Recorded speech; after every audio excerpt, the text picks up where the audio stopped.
What if I were to suggest that you play a key role in the awakening world?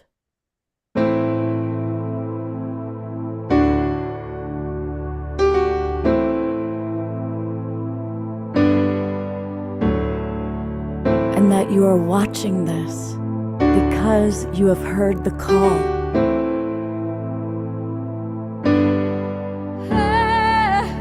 We can start right now by opening our hearts and minds.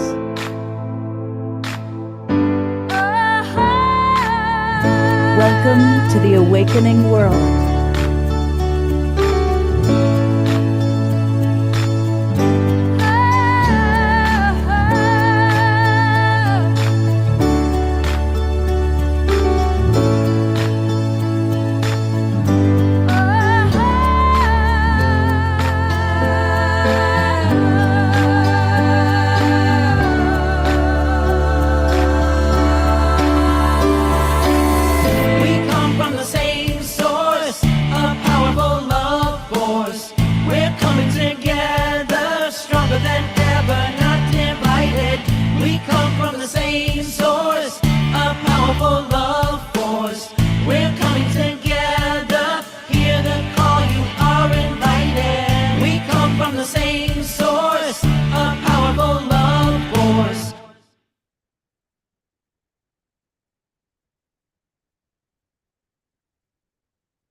Good evening, everybody, and happy Saturday night to you all. I'm Love Coach Scott Thomas, and welcome to the Awakening World. We have got an amazing show tonight. When we started way back in early April 2020, the pandemic was happening, and we started doing online shows, and our most popular show was Saturday Night Alive for the Global Peace Tribe. And Ken Kaufman and Deborah Giusti were my two co-hosts, and the three of us co-hosted that show. Well, Ken is the founder and creator and the man behind the New Living Expo. And tonight is our annual show highlighting the Expo. So I'm really excited. We're going to have Ken with us serving as co-host. And look at the incredible people he's got coming with us. Our beloved brother, Danyan Brinkley, is coming to us all the way from the East Coast. We love Danyan. And a new friend, Sasha Stone, who many of you know. He's a very well-known fellow, but it's his first time on the show. He's with us tonight. We're also going to be meeting a new friend, Vincent Jenna, just like a general, coming to us. So that's exciting. And we always have wonderful, wonderful music on our shows. And tonight we've got who will be on all the people you're seeing, of course, are going to be featured at the New Living Expo, including our beloved Astra Fox, who has become one of the most popular people on Global Peace Tribe. So it's kind of a wonderful cross section between her and New Living Expo and us. And Star Child, formerly known as Fanny, and Vigari are going to be with us tonight. So we're excited about that. And we've got a couple of other guests. Where's Radley? Radley, where are you hiding? Well, we've got Radley, who is with us somewhere out there in the ether. He'll be joining us. And Kelly Sullivan is probably going to be joining us. And as always, we are going to start with dynamic music. And of course, that's our co-pilot, the man who makes all things happen, Mr. Omashar. Yes, and that would be me. And whilst I'm muting some folks, namaste and welcome everybody. And yes, it's a beautiful Saturday night, and I'm really excited. Some of the guests on the show tonight are some of my favorite people in the universe. Some of them are new, and gentlemen like Sasha, I've followed your work for a while, and you rock, brother. And so anyway, here's a lovely little ditty called In the Stillness that we shall start with. And let's rock. Well,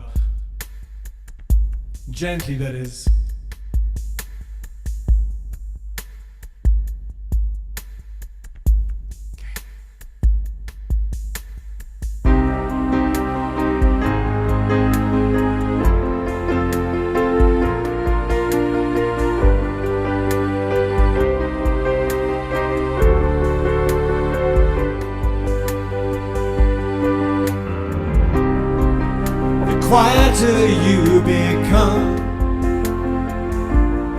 know you can hear in the silence, in the stillness, I am here. Through the wisdom of your tears, through your heartbreaks, through your breakthroughs, through the shedding of your fears, know that I am with you and guiding your way. Know that I am cheering you on. Truth lives within you and love leads us through. I love you.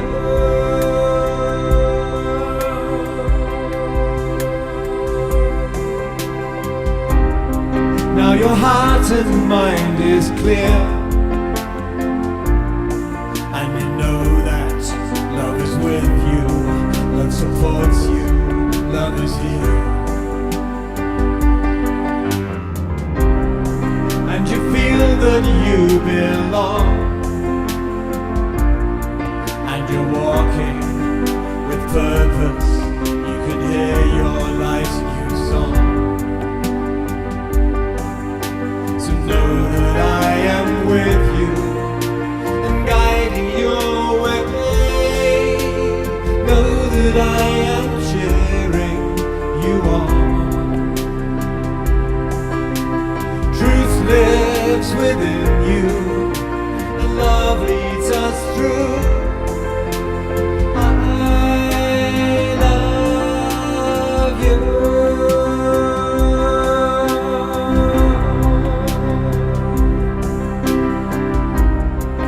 Ba-ba-da-ba-da-da. Ba-da-da-da-ba. Ah-da-da-da. Ah-da-da-da-ba-ba-ba. Through the wisdom of your tears, through your heartbreaks, through your breakthroughs, through the shedding of your fears, so know that I am with you and guiding your way. Know that I am cheering you on. Truth lives within you and love leads us through. I love you. I love you. I love you.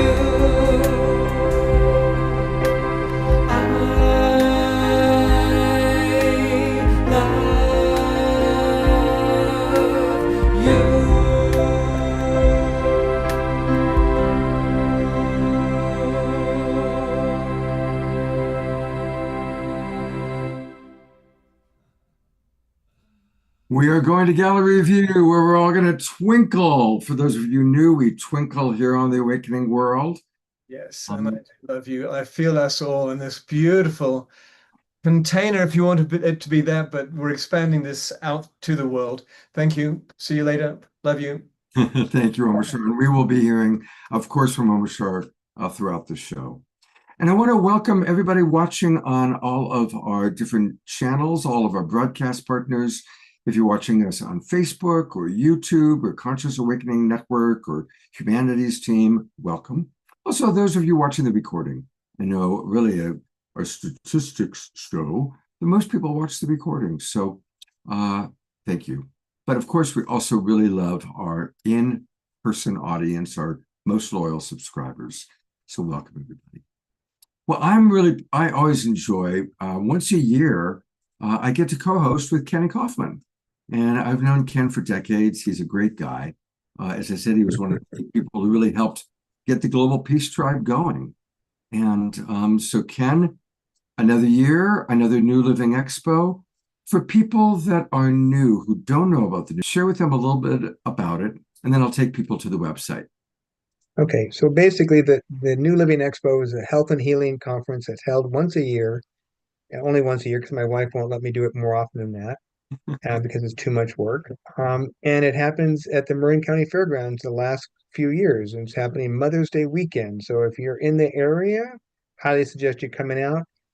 Love is such a undertone for this show because it's the love that I put into the show and the love that I have for the show for 35 years that has made it what it is. And it keeps getting better, and the energy is just so great that I just love hosting this. I love the fact that people can come on this platform, get a taste of the expo, and being from wherever, Australia, you don't have to come to the show. You can get a taste of it right here and now. So really just absorb it in and just enjoy it because it's just a wonderful, wonderful gathering. And Scott and I, we go back, many years, and the last, it's 5 years and maybe, a few weeks that Saturday Night Live started. So I'm really glad that I get asked to do this once a year, and I'm just an honored guest now and a co-host. So thank you for that. Yeah, my pleasure. It's great to have you with Ken. And boy, it seems like it was just last month was really last year, It's amazing. As we get older, time flies by faster, doesn't it? It certainly does, and 70 years old now, and I feel like I'm, you know, forever 55. Well, I'm 69, so you're my big brother then. I appreciate that. We'll remind everybody, all the people you've seen tonight are part of the New Living Expo. And you can learn all about it by going to newlivingexpo.com. One of the featured speakers is John Gray. He's been on this show many times, and guess what? He's going to be on the show again tonight. He'll be with us in a little bit. And this is where you can learn all about the different things. There's great food there. There's a bookstore. There's shopping. There's exhibits. And of course, just amazing presenters. If you take a look at the speakers schedule, you can just see how thick it is. Now, this is just Friday at 5 o'clock it starts. So it's really pretty much just Friday night is when it begins. And then once we get into the full schedule, look at how much is happening. And this is the Saturday schedule. And I can't even get it all on my screen. There's so many speakers. And in addition to speakers, there's panels, planetary ascension, the latest on what's happening with UFOs and UAPs, the secrets behind the scenes, so on and so forth. It's an extraordinary collection.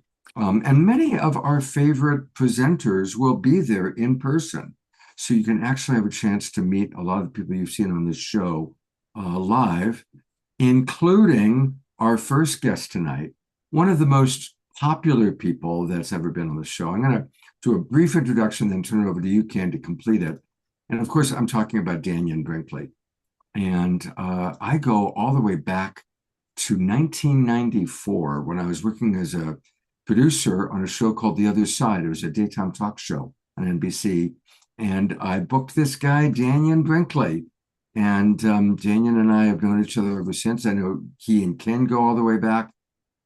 He, of course, is a best-selling author and probably the foremost spokesperson for two things: near-death experiences and that death is an illusion, and also for hospice care.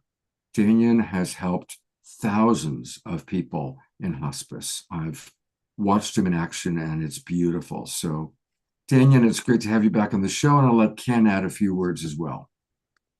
Yeah, I'll just say, Dannion, it's an honor and just a privilege to be, your friend, and I get to sponsor you every year, and you're one of the best advocates and promoters of New Living Expo when you're doing shows and stuff, and you're always busy doing something, and it's just great to have you come back every year, and it's such an honor. And you wrote so many books, and your hospice work is over the top with the vets, and you add so much love to humanity that I'm so grateful to be your friend.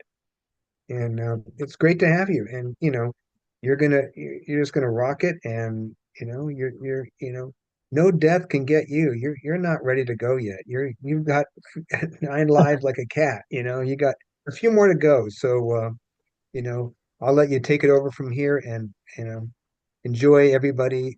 Dannion Brinkley speaking from the heart. Thank you. Yeah, Daniel, you've been threatening to die for a very long time. I remember I had you on the paranormal borderline, and you said that you weren't going to be around much longer. Well, that was back in 1996. So I love that you're still with us. And tell our audience, what are you up to now? Where are you putting your time and attention? Well, I'm in the business of beating death again. If you can look and see, I have this shirt. I have this shirt on, and I have an infection that I'm trying to keep from getting to my heart.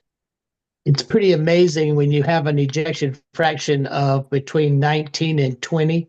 I amazed the cardiologist that I could still function and get around. But Scott, I remember this first show when you were first doing it when all of that business was going on in the shutdown. And Ken, I have loved and appreciated Ken because I watch how hard he has worked to put this show on year after year after year. Whoops. We might have just lost Daniel for a minute. Hopefully, come He's back. still here, but the his camera. While we're waiting for Ken, I'm going to read a couple of comments that have come in from our audience. George Noble points out that it was Ken and his Expo that introduced him to Vivian Chauvet, Daniel Brinkley, and John Gray, and how grateful he is for that. Dr. Laura writes, wow, Ken. And I'm going to put the spotlight on you, Ken, since I'm sharing what people are saying to you. She writes, 35 years. That is a great gift to humanity. She's asking, Ken, can you imagine the countless people who have been awakened or healed because of the connections made at your expo? Kudos. Yeah, you're absolutely right, Dr. And Laura. people have met their soulmates and gotten married many, many times. So much that sometimes I'll even thought that maybe I should do weddings at the expo because if you met your soulmate there, maybe you should get married there. It's Well, amazing how many connections are there. You? I'm an officiant, and I perform wedding ceremonies, often for my clients that I've successfully helped through. So maybe next year's expo will have like, who wants to get married at the New Living Expo? That would be a fun thing to do, huh? Yeah, Uh, become a little wedding expo. Absolutely. Well, we're not sure where Daniel is. I know that Sasha Stone needs to get going. So why don't we go ahead and introduce Sasha? We'll bring him on, and hopefully Daniel will come back because I see Sasha's right here with us. And I'll bring him on, and I'll mention I have been hearing about your work for a long time, brother, but I saw you at the Conscious Life Expo and blown away with what you're creating. It's really, really exciting. So I'd love for you to share with our audience about that. And Ken, do you want to add anything as an introduction? Well, it's just, Sasha, you've been on our radar for so many years now, and I am so grateful that you picked this one to join us. And I'm really grateful that you are part of the show, and I'm really glad you were able to come on tonight because I know you're traveling all over the place and you're going, here, there, and everywhere, and you're doing some phenomenal work for the humanity.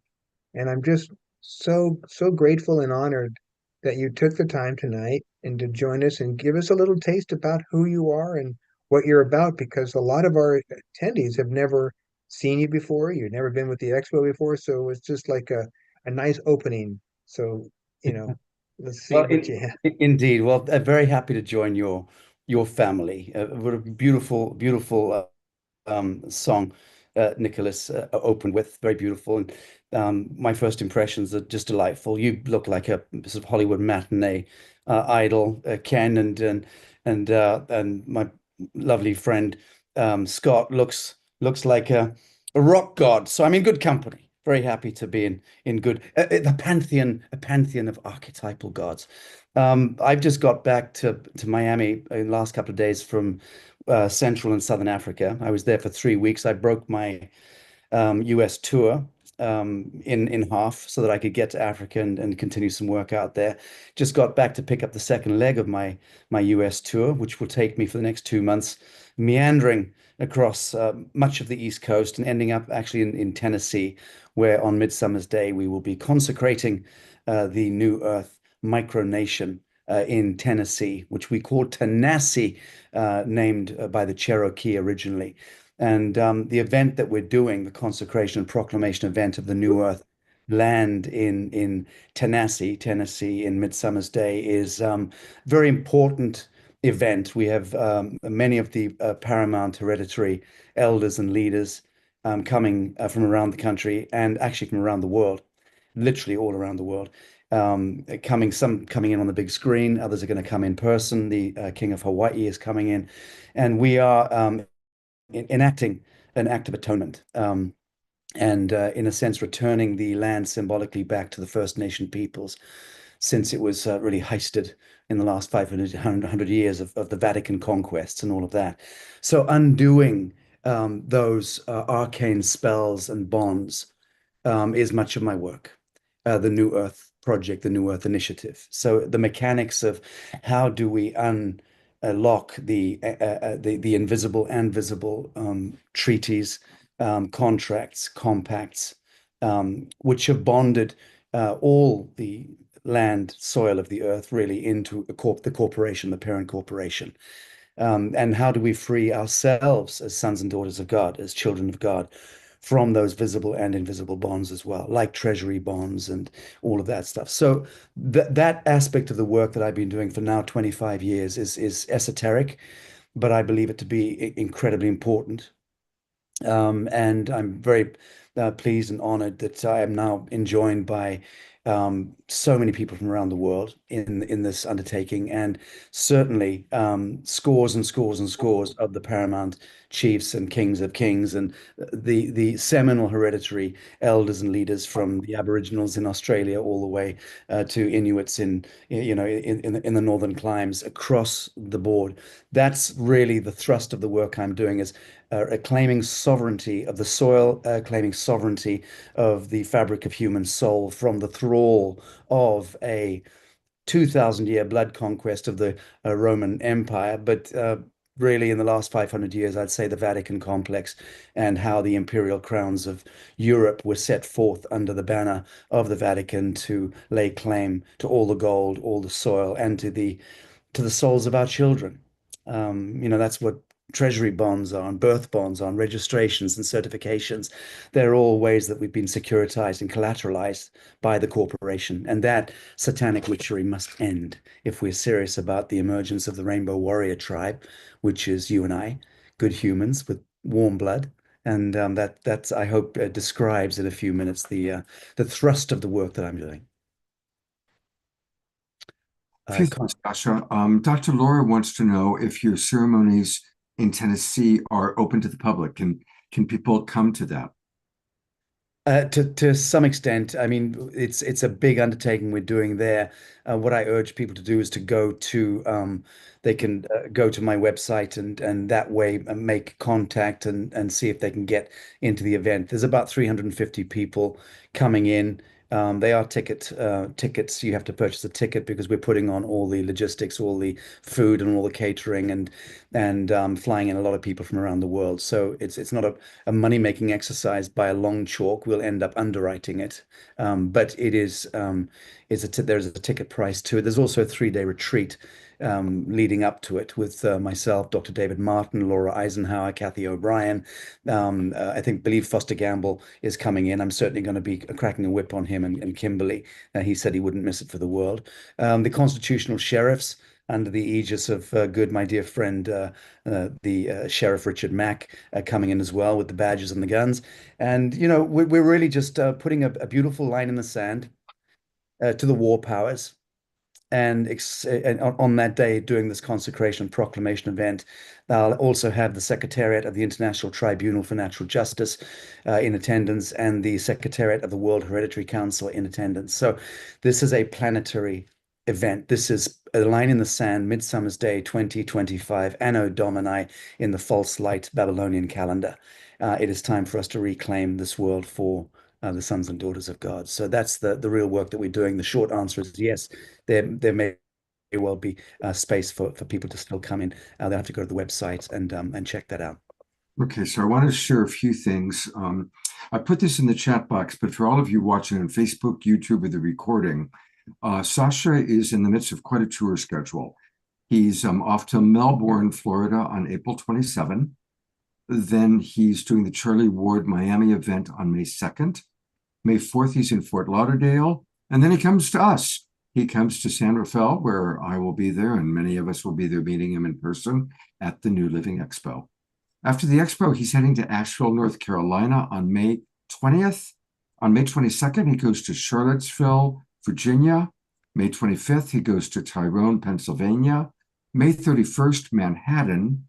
June 3rd, Long Island. June 6th, Martha's Vineyard. And then the big event that he was just talking about from June 19th to the 21st in Tennessee for the Consecration Proclamation event. And you can find out all the things by going, and I really encourage people to join his organization, join the Lazarus Initiative. Now, it's really easy. Everybody, grab your cell phones. I know you all have a cell phone, and you can use his QR code. I'm going to do it myself because I don't want to join. So go in, go there, go to the QR code. I got it. And that will take you right to the LazarusInitiative.com. For those of you who want to write it down, it's LazarusInitiative.com. And he's got a lot of features, and it's, we got to support this guy. He's really doing extraordinary work, and it's important to support him.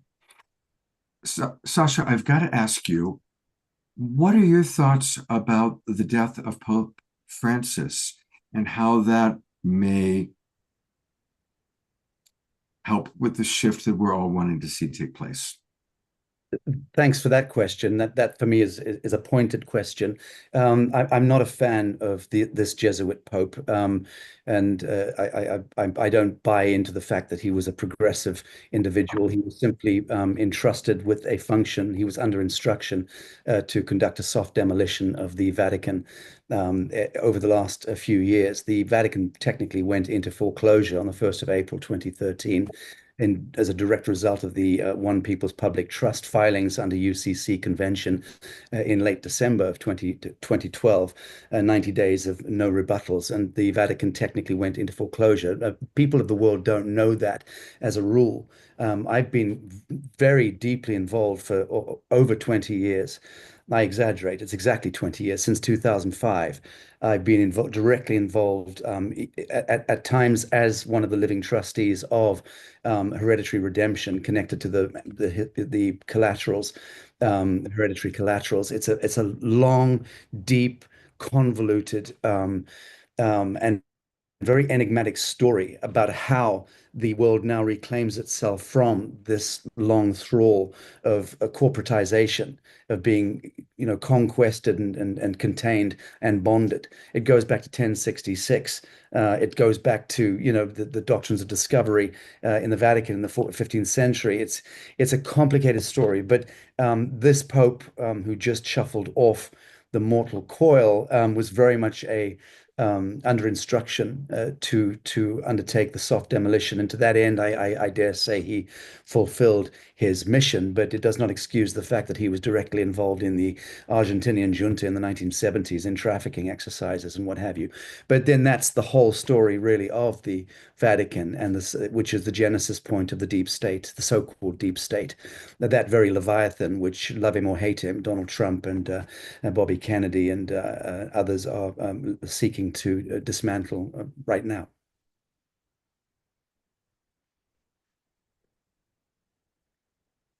I'm not hearing you, Scott. Forgive me. You're muted, Scott. Somebody muted me. Yeah, I had a feeling you'd have a strong feeling about that. And I want to show people, again, who are watching on Facebook or YouTube, here is his website, LazarusInitiative.com. Make sure that you register so that you can keep track. And yes, I will check my email to make sure that I'm a part of the email. I've I know you need to go, but I do want to ask you one more No, question. I'm here for the duration. I'm watching your show. I'm loving it. Oh, okay, great. All right, good. Well, um, you have been in the trenches and all around the world. You're one of the great globetrotters, our global peace tribe. What's happening outside of the United States? We know there's a civil war going on here, but what are some of your observations? You just got back, I believe, from Africa. What are your and you've got land in Africa. What are your observations about what's happening in parts of the world that we don't get to hear about?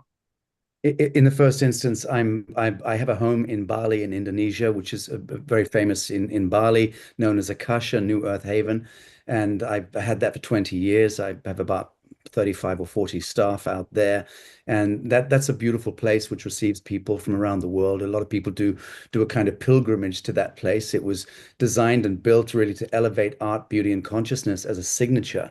So we don't turn a dime, but it's an incredibly beautiful place, and we it functions, and we do ceremony and receive a lot of people. And I just had the hereditary leader, Chief Phil Lane Jr., essentially the most palpable paramount chief of the Americas, flew out there a few weeks back to conduct the eighth fire ceremony with the high priests of Indonesia at the New Earth Haven.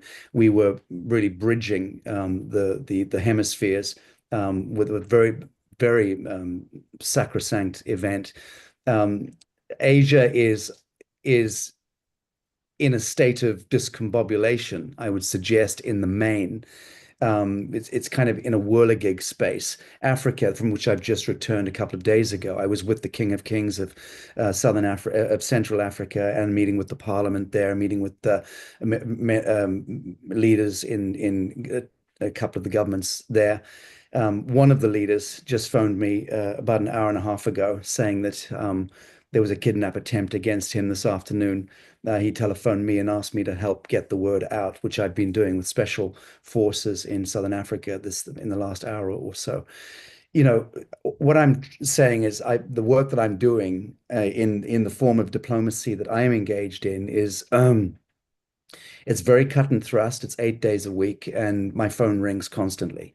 And I'm helping to patch things in as a citizen diplomat, but somebody who's got more reach than the average African leader because of the 25 years that I've done networking.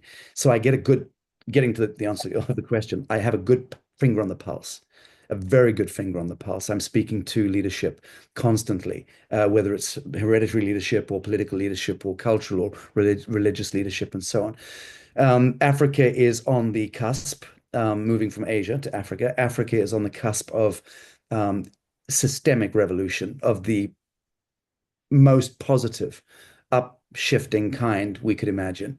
The newly appointed president in Burkina Faso, coupled with the Namibian leader this week making her declarations, Africa is on the cusp of the most incredible upshift in, I'd say, half a millennia. Everything's going to change. Everything is going to change in the next 36 to 48 months in Africa. And Africa, I'd remind people, especially the educated West, who think they know how the world works, but have very little idea because they're too generally intoxicated into liberal intellectualism, which is a kind of mind virus. And many people amongst your community, I think, would sympathize with what I'm saying and understand it. But the fact of the matter is that Africa has been the cornerstone of the global economy, and it has been ransacked and plundered by imperialism from the West, and that includes this country, United States, for centuries. That is going to end. What Trump and DC are doing right now is the right thing. They are reining the horse in and, in a sense, circling the wagons. That's what Vladimir Putin started to do 20 years ago, incidentally. Again, liberal intellectuals can't stand Vladimir Putin, but that's because they don't understand anything about the Bolshevik Revolution or about who was behind communism and socialism. That was actually the crowns of Europe, emphasis the Crown of England, and Washington, the Anglo-American Compact. Wall Street financed the Bolshevik Revolution, the collapse of the Romanov dynasty. And then Wall Street financed the rise of Maoism in China and created the very creature that today we're all blaming and demonizing. So we need a serious reality check in the West, in the imperial West, especially, I will say again, amongst the liberal intellectual class. So I have more fun stirring the shit at dinner tables in Geneva and in Hollywood and amongst the intellectual enclaves, because that's really where we need to wake up. Middle America is doing fine. The pitchforks, the guns, and the Bibles have their finger on the pulse of the true human. And that's where I throw my lot in. That's why I'm going across the country for the umpteenth time. I don't charge ever for my public speaking.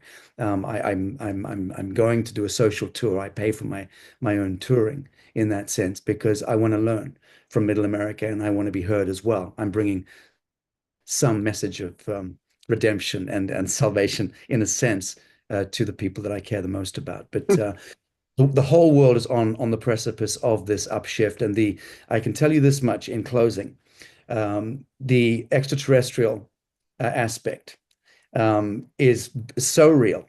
The galactic genome, which is the human, is also on the cusp of an angelic resurrection in a sense. It's all changing. Biology itself is changing. The photons impacting our planet right now, courtesy of our movement through the ecliptic, is changing the geometry and the angle of light, impacting every cell, every atom, every molecule on and in within the Earth. So that is the mechanics of ascension are underway. What to say? It's all good, Scott. There is no part of what's coming that is not divinely anointed and divinely appointed. Thank you for briefly taking us on a trip around the world. There's lots of questions going on in the chat box. I'm going to go back to Daniel in just one moment, but one quick question. Dr. Laura wanted to know, what's your perspective on China as far as Africa? Her question is China in Africa to plunder or to assist? China has never been the problem. China is a victim of psycho-civilizational and psychocultural demonization, again, by imperial Western or globalist Western interests. So be clear, it was the Western banking sector, but I'd call it the led really through the black nobility, the Swiss enterprise, IMF, Bank of International Settlements, that kind of thing, driving Wall Street. We created China. It is literally our creature. It picked up a lot of tricks and is now racing ahead in many ways. China is not going to be any kind of threat to the West, never was a threat to the West. As far as I'm concerned, China has never invaded another country, nor has Russia for that matter. And no, it did not invade Ukraine. It was defending Russians in Ukraine as part of its greater Soviet landholding. So again, people do not understand, especially the liberal intellectual informed classes, know nothing about the truth of Ukraine. I was involved deeply in Ukrainian politics. It was me who sent in a rescue squad to rescue Prime Minister Yulia Tymoshenko 12, 13 years ago when she was being assassinated, slowly poisoned behind bars. I was involved at that time, knowing that the Western forces, especially through the European element, were trying to hack their way into the Ukraine. And then they tried in Lithuania in 2016. I was there addressing the parliament. I got poisoned amongst my network. It's a famous incident. But, I was involved in Lithuanian politics also in 2016, where those same interests were trying to hack into Russia through Lithuania. So I'm speaking about Russia because Russia is the soft lily pad toward China. And this, perceived threat of socialism and communism is just an absolute nonsense. China is doing its own reorchestration. The dragon families are involved in doing their own redemption. That's why BRICS has emerged. I know because I'm in direct contact with these dragons and these so-called white hats. That's much of my work in the last 20 years. So the Russian collaterals and the Chinese, Philippine, and Indonesian collaterals have been lent in together, the hereditary collaterals, the real underpinning of the global economy, and also African collaterals. That's where BRICS is emerging now and changing the whole chemistry and economic ecology of the planet.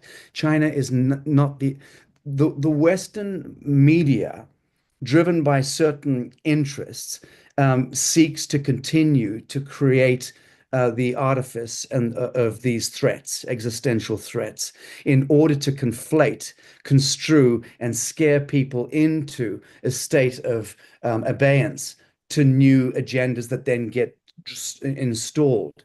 And we have to stop that. You and I, good humans, have to simply stop allowing ourselves to be, in that sense, programmed. I see Daniel's back in, and I don't want to take from Daniel's time. In fact, I only attended today on the promise that Daniel was going to sing for us. So I'm very much hoping he's still intending to do so.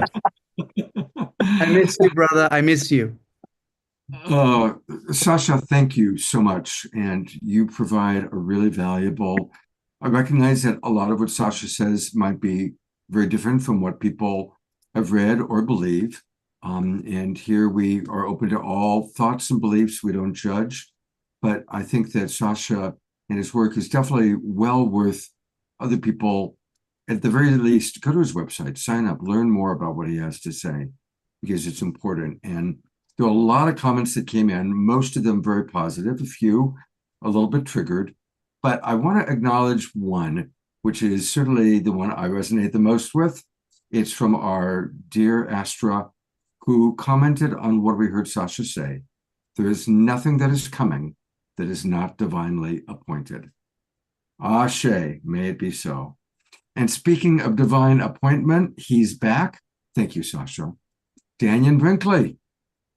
Now, Daniel, you've always had the gift of sight. What can you share from your vantage point about our future? Well, I agree a lot with what Sasha's saying. Some of the dynamics of the language, a lot of people won't understand, but that's okay, Scott. Remember, if anybody who knows that I saw the future events to 2030, and so much of what he's saying is really happening. Anybody who read Saved by the Light sees that I put in there on chapter 5 in box 12 that literally reinforces a lot of what Sasha's saying. It's just that my focus is healthcare. When I keep coming back, it's because I believe that the battle for the souls of humankind will be fought in healthcare. And we are watching it. And when you began this show during that period of time when we were all shut in, it was so much to set up what I'd already written about. I believe that we're in the middle of an evolutionary, revolutionary change. And when Sasha was talking about proton bombardment, we have to pay close attention to what we now call solar flares. The solar flares, they use that term, but these solar flares have so much concentrated neutrino bombardment on the Earth that literally, as Sasha was saying, we are changing. We are metamorphosizing. We are changing as humans. We are evolving. And the system that is around us is trying to control that. What healthcare does is how they seek to control us or to eliminate a lot of us or to heighten awareness of control. What will you not do to protect your children, your grandchildren? What will you not do to protect your parents, your uncles, your aunts, or your grandparents? We've already all seen that in that last 4-year run, what that is. My business is about healthcare. I've been a hospice volunteer for 48 years. I went to see my 2018th hospice person. I found him lying in the yard with a stroke. This was day before yesterday. I took him to the hospital, and I was sitting in the hospital paying attention to how it all works. The revolution has to come and change. So I'm agreeing a lot with what Sasha's saying. I believe that that China is not a threat, although I'll disagree with Sasha about whether China ever invaded anywhere, because when we pulled out of Vietnam, the Chinese sent 2 battalions, 2 brigades into Vietnam. It didn't last very long because the Vietnamese destroyed them all. But other than that, I don't see China as a threat. I look at Russia, like Sasha. I went to Russia. The only time I ever missed Ken's show, I think, was because I was teaching in St. Petersburg and in Moscow and in Kiev. And I did programs there every other year for like 10 years. So I have a pretty good range on what's happened in Central and South America, Middle East, and Russia. I still have Steven Seagal, who is a still good friend of mine, and he lives in Moscow, and we talk literally every week or every other week, and he gives me an idea about what's going on. But what my driver, Scott, is people need to take care of themselves. Being responsible for your health care and paying attention to it is the single most important thing that anyone could be doing today, because that is where the weakest point of our stability is. If anybody sees Danyon.com after 48 years, I put my name on a program that is now the Brinkley Center. I think that what I'm going to talk about at the New Living Expo is if you look at the near-death experience, is 50 years. Raymond's landmark book, Life After Life, is 50 years. And so what is the cultural legacy of the near-death experience? And so my whole program will be about the three major components of the cultural legacy of what the near-death experience is.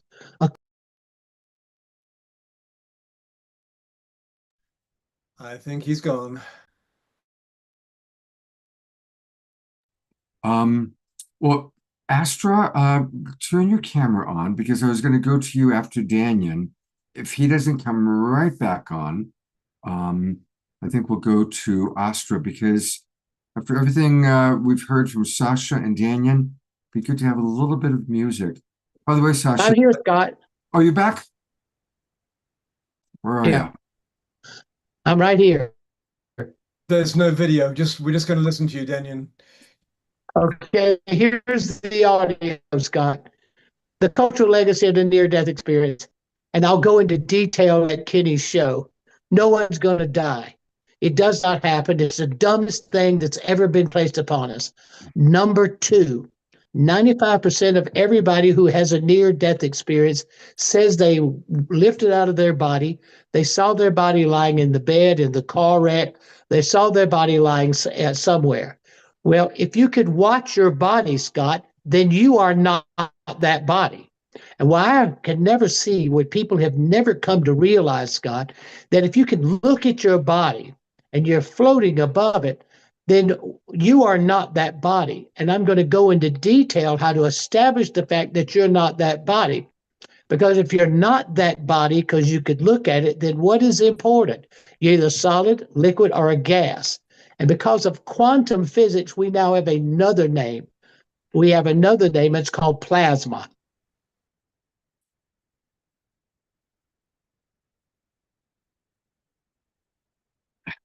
Well, while we're waiting for Danyon to come back, this is his website. It's his first name, Danyon, DANNION.com. And that's where you can learn all about him. Of course, he has an amazing story. And if you haven't read the book or watched the movie they made about him, it's an incredible, one of the great near-death experience stories. They made a movie out of his book and his story, Saved by the Light. But then learn more about the amazing hospice work that he does. And this is all at danyon.com. And of course, come see him in person. Come to the New Living Expo. Are you back? I'm back. So I'll finish. Plasma. So plasma would be electrical. The key to the legacy of the near-death experience is that you're an electrical being. And once a person starts to understand this, you're not going to die, you're not this body, and you're an electrical being. The very moment you put these concepts into reality in your life, it will shift your consciousness.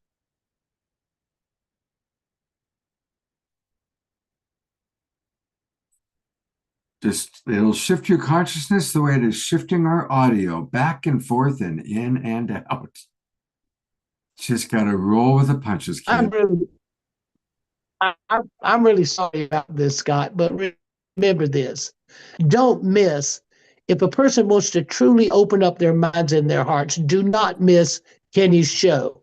It's a different kind of show. I've been with him probably I've been probably 35 years. I may have missed one or two, but I know and love to do this program because it's so shifting and so changing for people, and it's so important. So if you're an electrical being, what is more important than understanding that part of you, that you won't die, that you are not this body, and that you're an electrical being? This begins the whole new viewpoint of who people are and a whole new viewpoint of way to see themselves. Beautiful. Danyan, thank you so much for being with us. We look forward to being with you in person, getting a big Danyan hug, and take good care of yourself. Take care of that precious heart of yours. And we are going to go to Astra Fox for some music. Be blessed, God. Love you, Danyan. Love you guys. Don't miss Kenny's show, everybody. That's why we're here, because of Kenny's show. There's Danyan. All right, we get a chance to see you one more time. Don't miss it, everybody. All right. We love you, Danyan. Thanks for being with us. Thanks for having me, Scott. Thank you. Well, what's really wonderful is Astra Fox has become one of our favorite musical artists. And what was funny was I said to Ken, hey, there's a great gal in the Bay Area. We love her on our show. You should have her at the New Living Expo. And I said, it's Astra Fox. He said, oh, yeah, we got her booked. So you're going to be playing on Saturday morning, I believe, at the Expo. But you're also going to be playing right now for us. And I'm excited about that. I'm excited as well. Thank you so much. And hi, everyone. Thank you. I've been really enjoying the show. And I'm just honored to be with all of you and to be joining the New Living Expo for the first time as a musician. Beautiful. Ken, is there anything you'd like to add in introducing or sharing Astra? Oh, I go to the Center for Spiritual Living in Santa Rosa, and Dr. Edward, who's the minister there, actually married us at Harbin Hot Springs 21 years ago. And Astra has been, I've seen Astra perform there in the music so many times. And, when she reached out to me and wanted to be a musician and a presenter at the show, I'm like, wow, I was honored. So it was synchronicity and timing. So love the church and love you too. So thank you. Thank you, Ken. And I'll plug, I'm going to be there tomorrow morning at 9 and 11. And I'll be sharing this song. It's called Connected. And I'm excited to sing it all for you now. Shall I take it away, Scott? Yes, please. All right.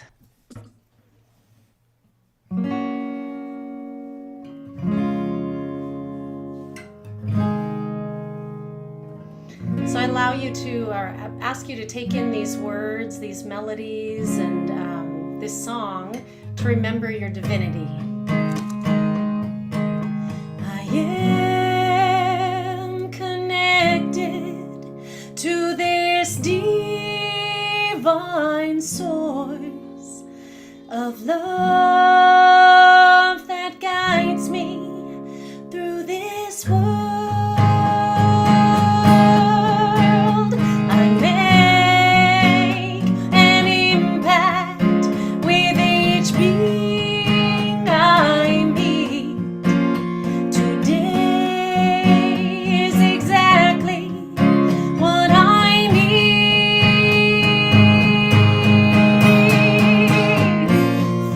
My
together. You are worthy. Here we go. For my highest good. Ready? Here we go. Everybody. For my highest good. For my highest good. I am worthy. Yes, you are. One more time. Really feel it. For my highest good. For my highest good. I am worthy. For I am connected to this divine source of love that guides me through this world.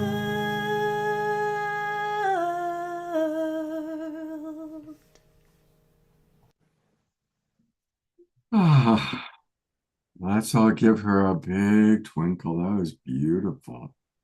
We are all worthy. There it is. Absolutely.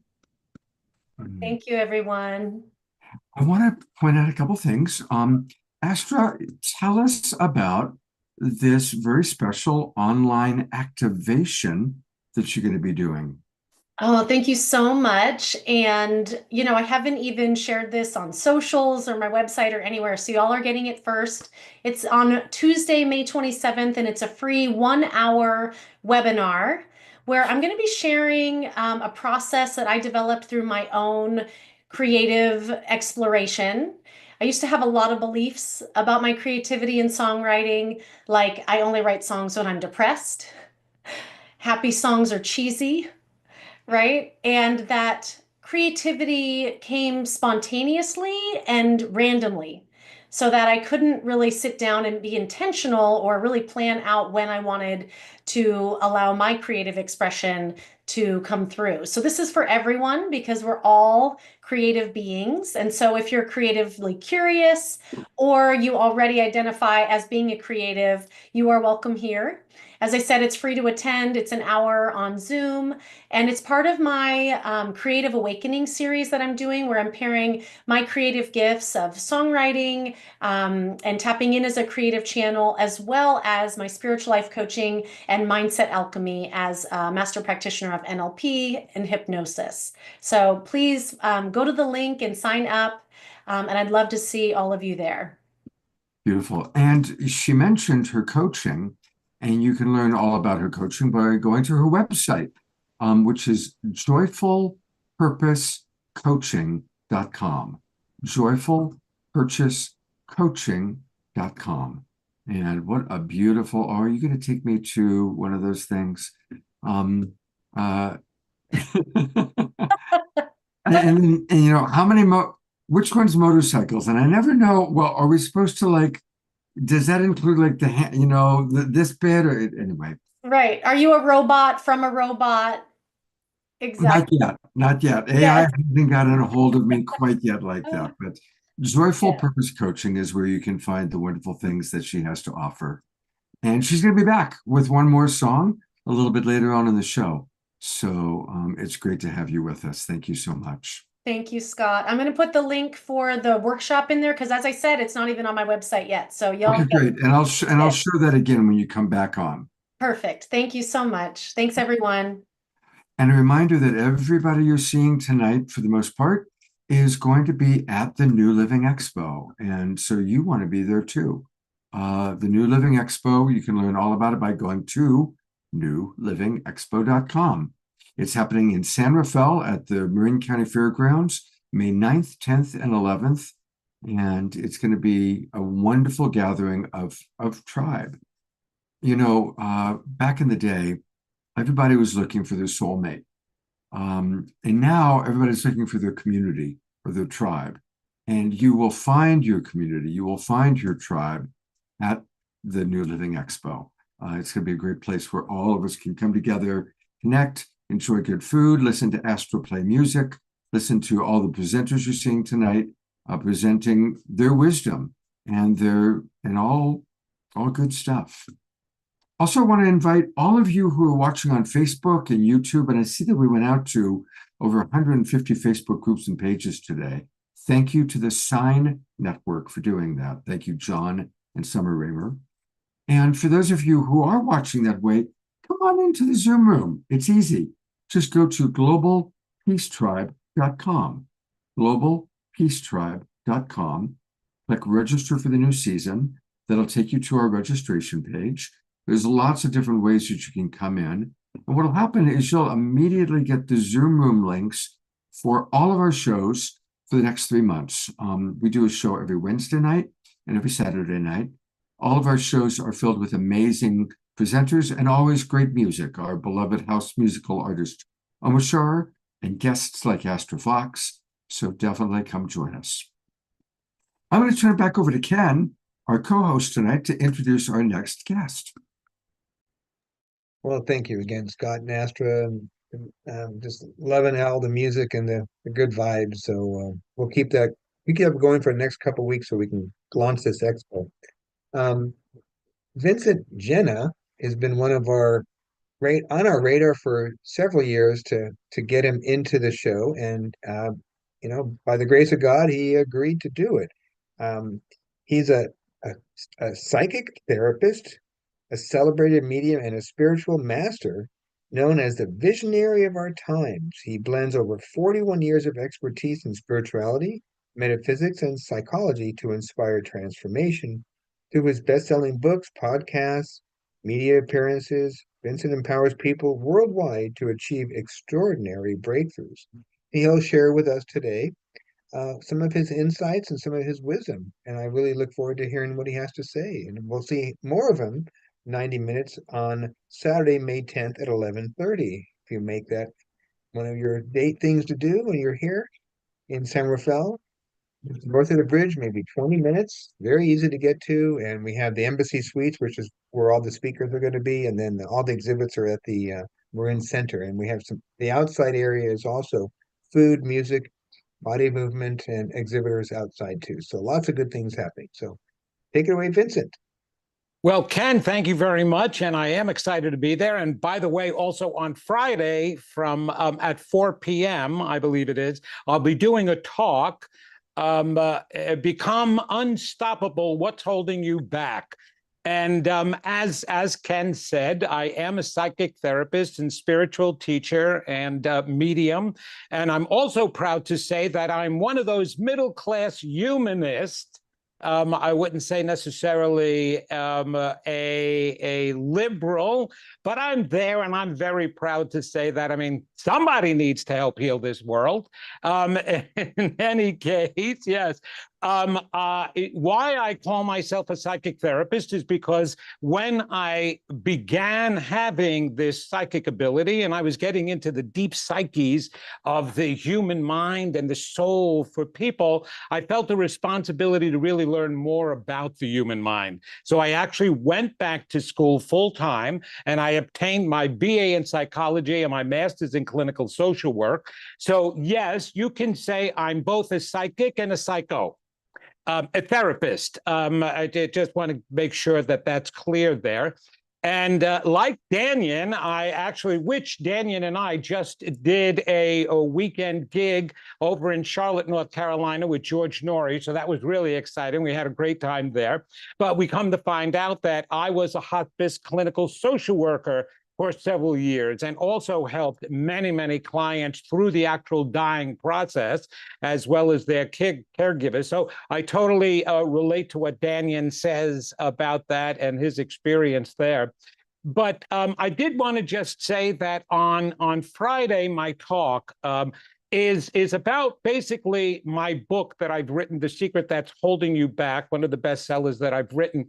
It combines the understanding of not just spirituality and not just metaphysics, but also psychology, because it's really important to understand why so many people in the world that go to these functions, that go to the spiritual centers, that buy all of these books and get these affirmation cards, and they're still not manifesting the lives that they were promised that they could. And it's primarily because there's actually anomalies that go on in the human mind that block the ability to be able to truly manifest, because most people wind up not believing what they really think they believe. And that is the crust of my work, is getting through those blockages, because there is a protective element of the mind to help the survival of the species and help us cope.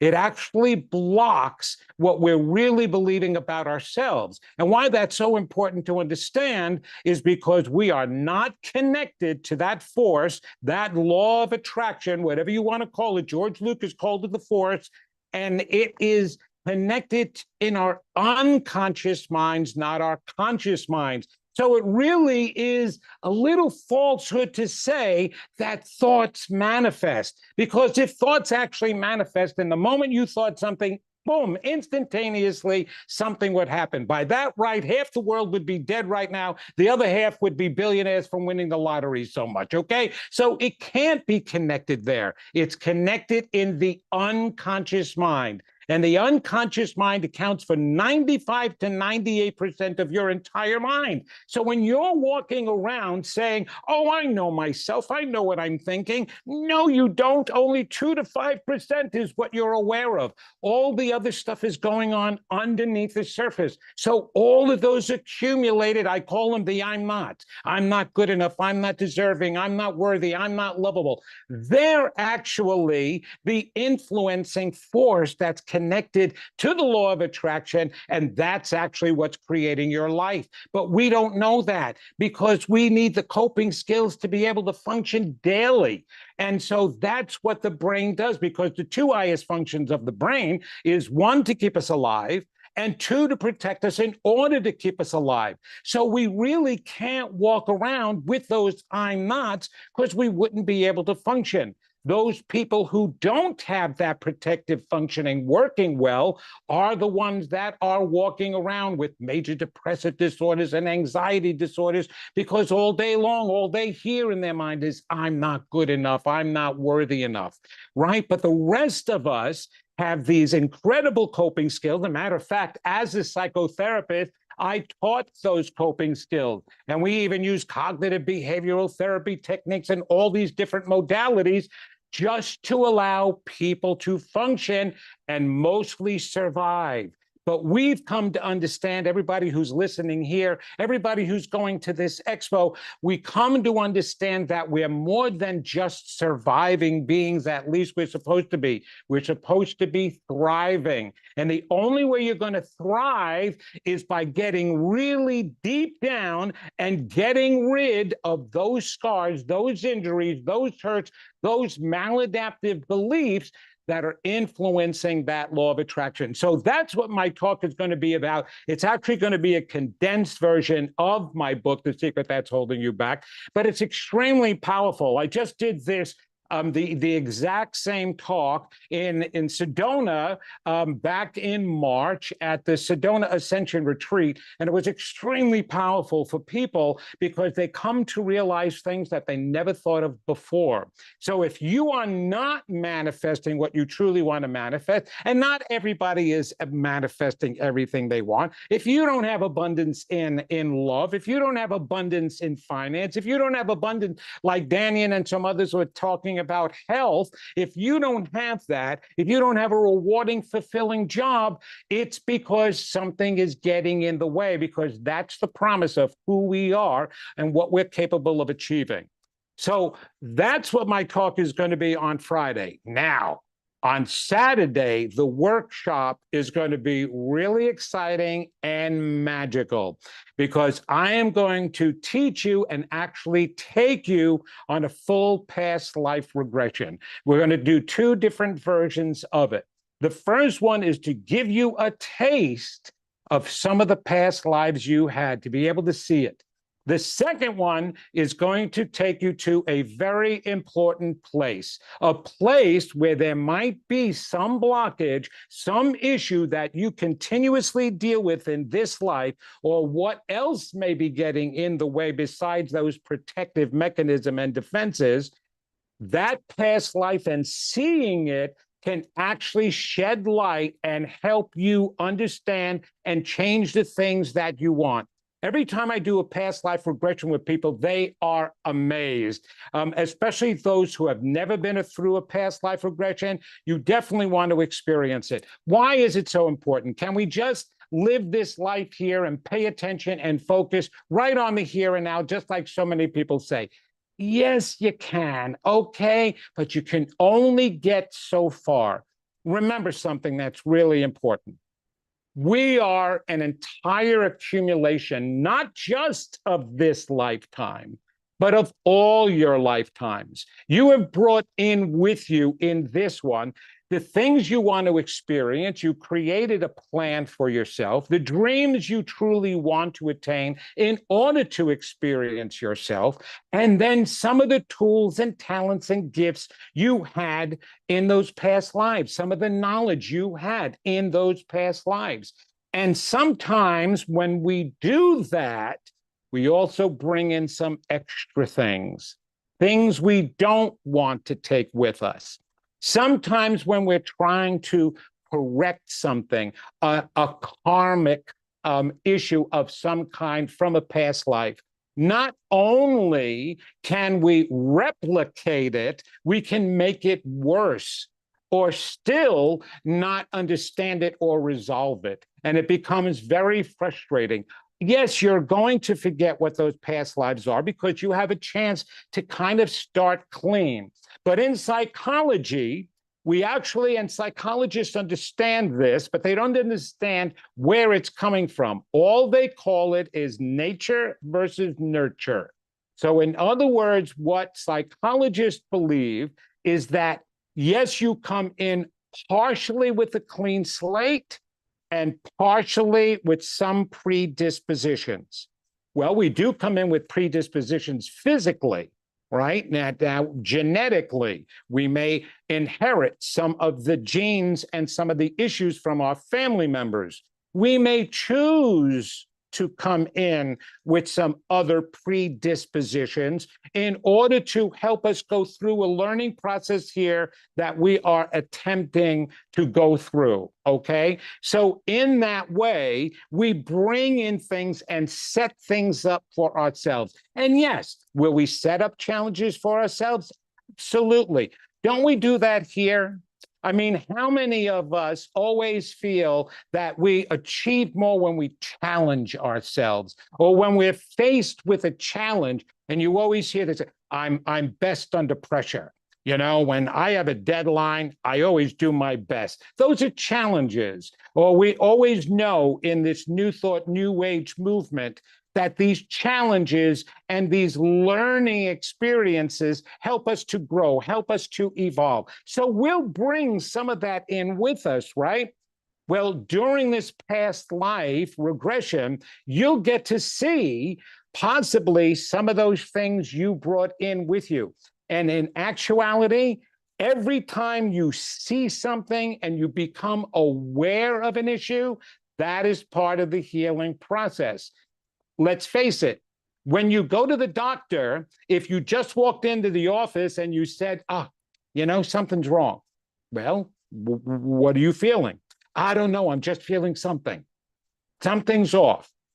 You'd never get anywhere in the healing process, right? The doctor would have absolutely no idea where to go with treating it or healing it because you're not expressing what it really is. So the more clarity that you have on what needs to be healed, the better it is. And listen, we always hear this idea, and I'm actually writing it in a new book right now. It's called Stay Strong. All your scars can be healed. I'm almost done with it.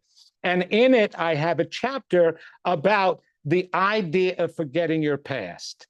You know what? It's easier to cut off an arm or a leg than it is to forget your past.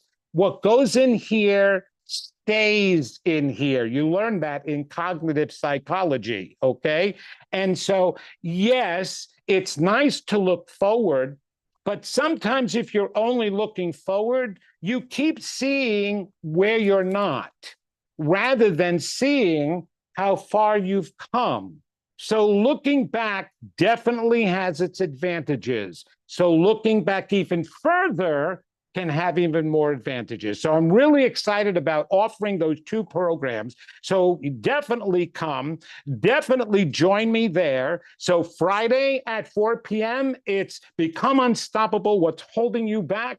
And the workshop is on Saturday, your past life regressions for newer understanding. So join me there. And Ken, I want to thank you for having me. And Scott, thank you for having me on the show. It's so great to meet you. I'm so envious of that long gray hair of yours. It's so gorgeous. Silver, my friend. Silver. Silver. I'm sorry. Yes, silver. I know. I got some of it underneath here too, so I know what you mean. Okay. There you go. Hey, I wanted to also let people know you can find Vincent's book on Amazon, The Secret That's Holding You Back. And you also can get it as an audio CD. You can get it on Kindle.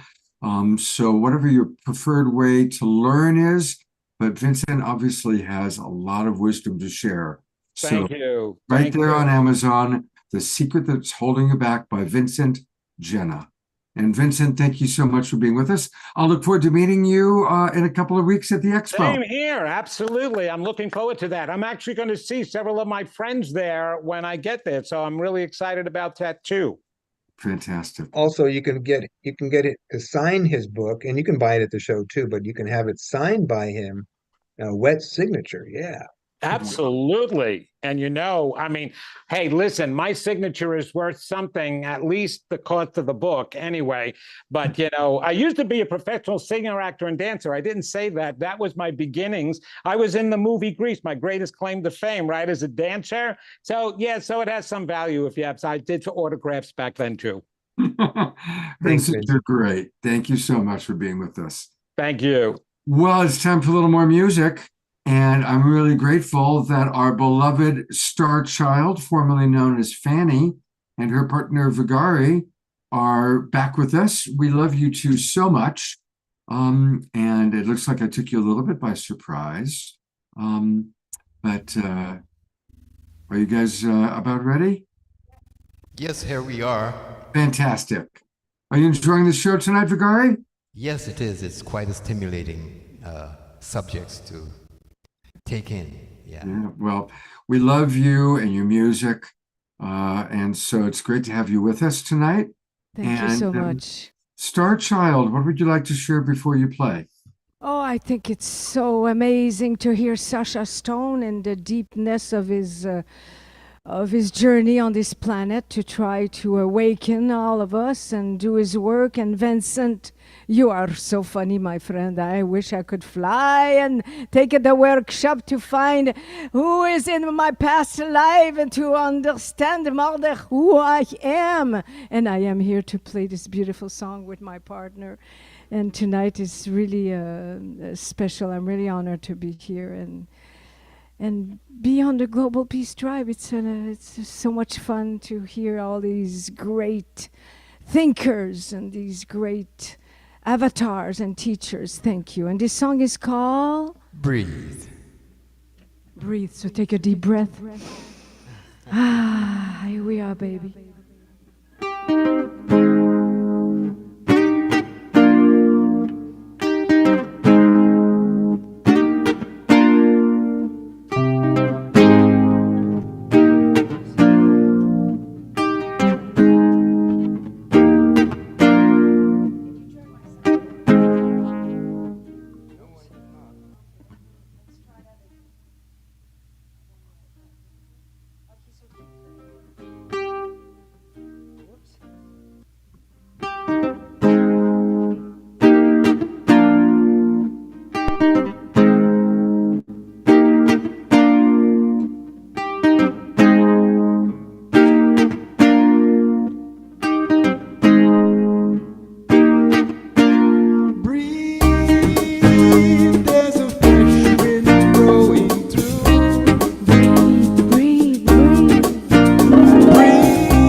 life, life.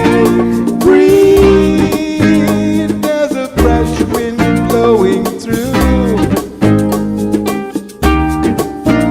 Breathe, let the good life into you. It's a celebration as we rise above. We be together in the arms of love. We are earth angels, spreading peace and love for the love of our soul.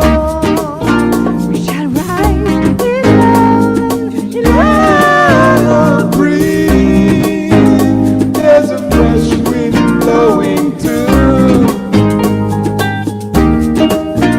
Breathe, let the good life into you.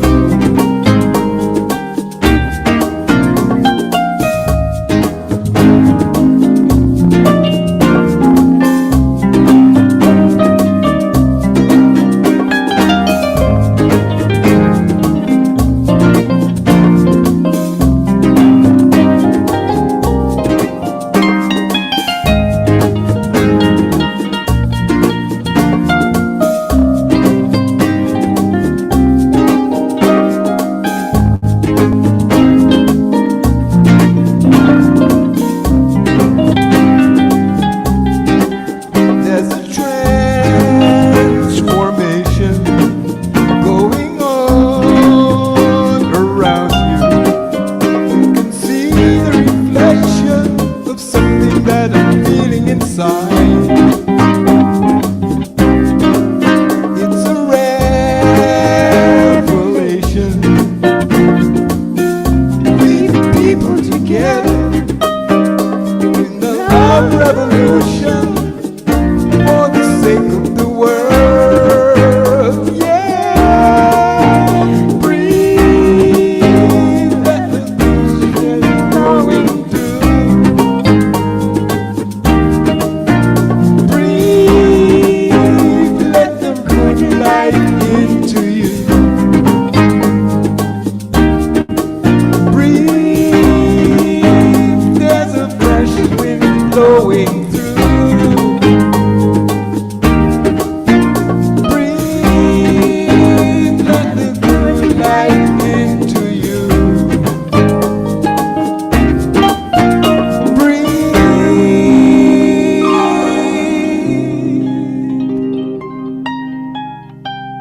Remember to breathe.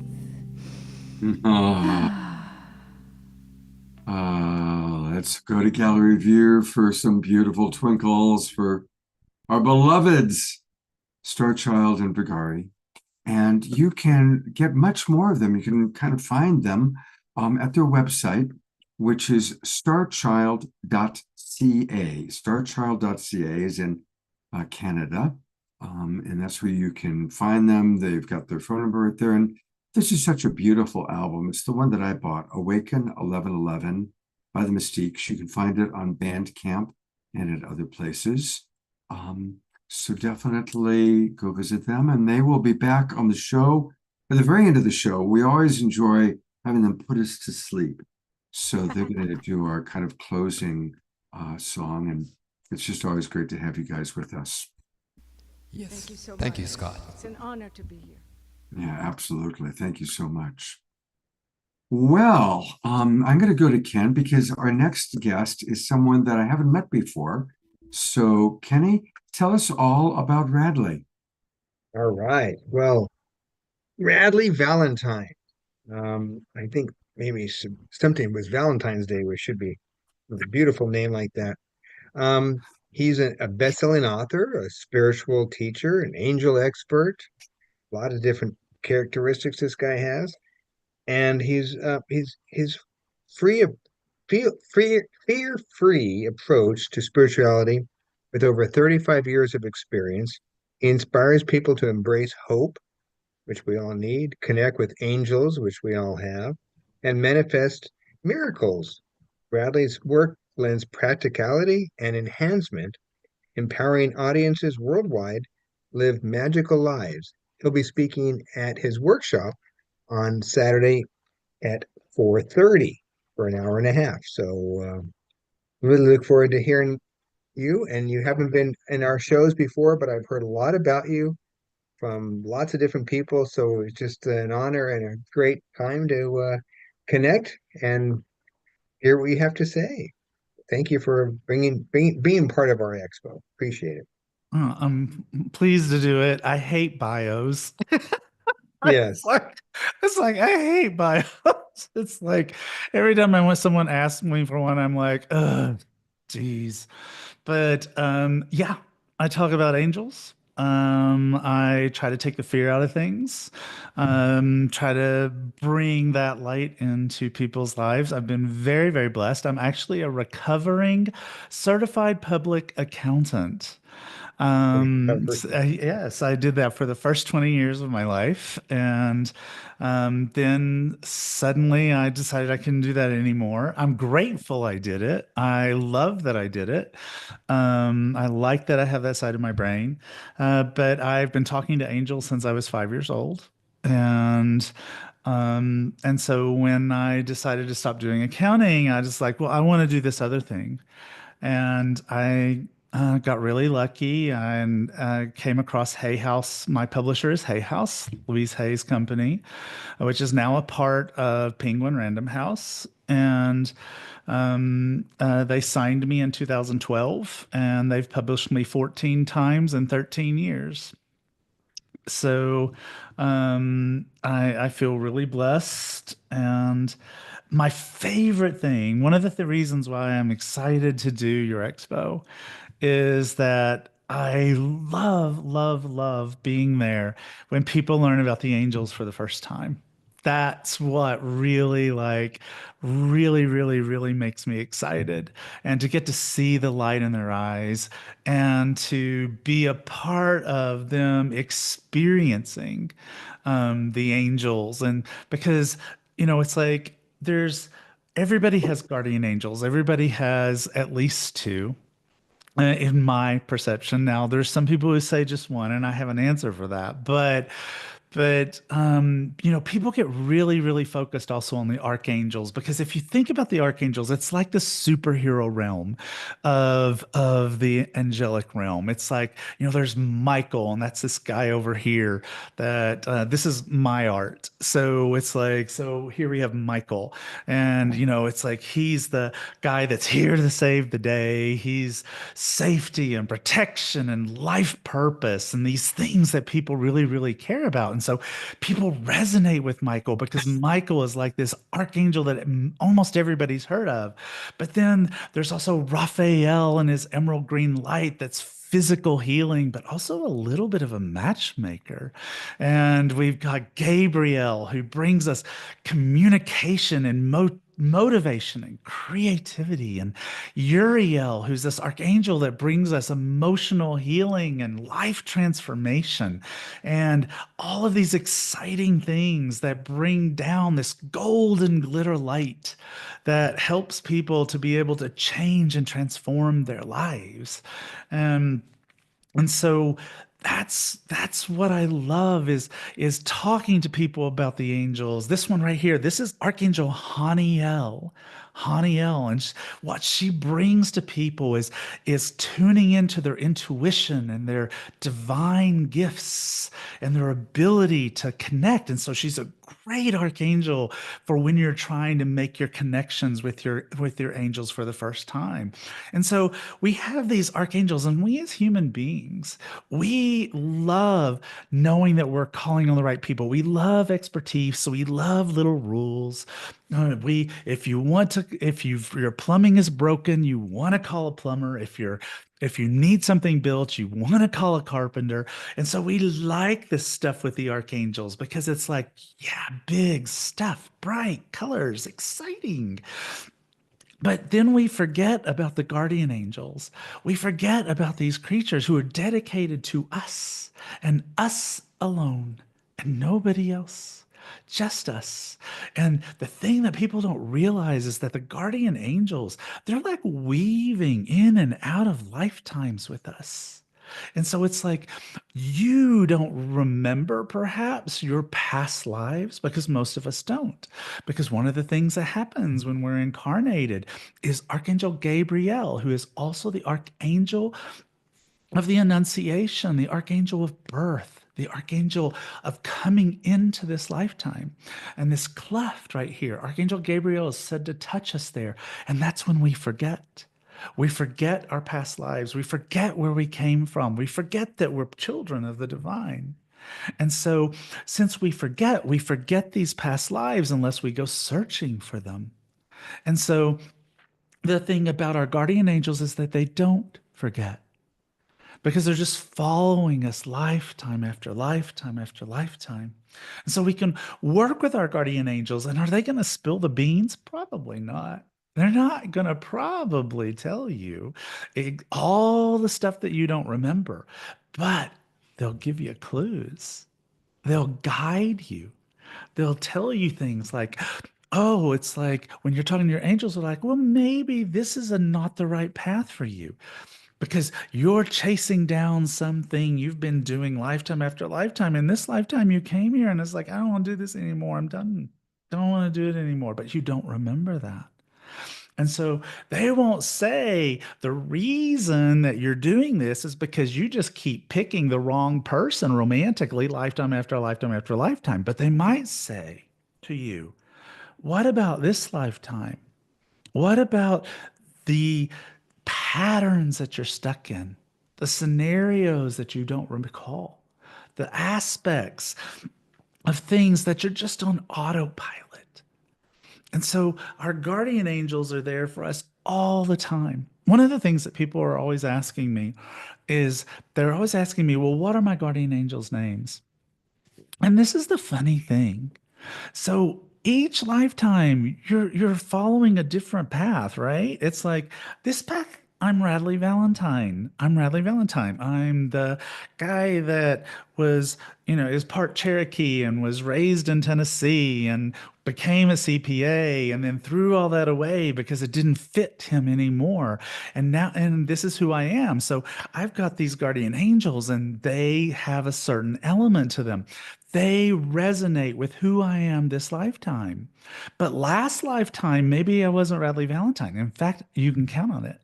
Maybe I was Queen Priscilla. I don't know. Maybe I was Cleopatra. Maybe lifetime before that, I was George Washington.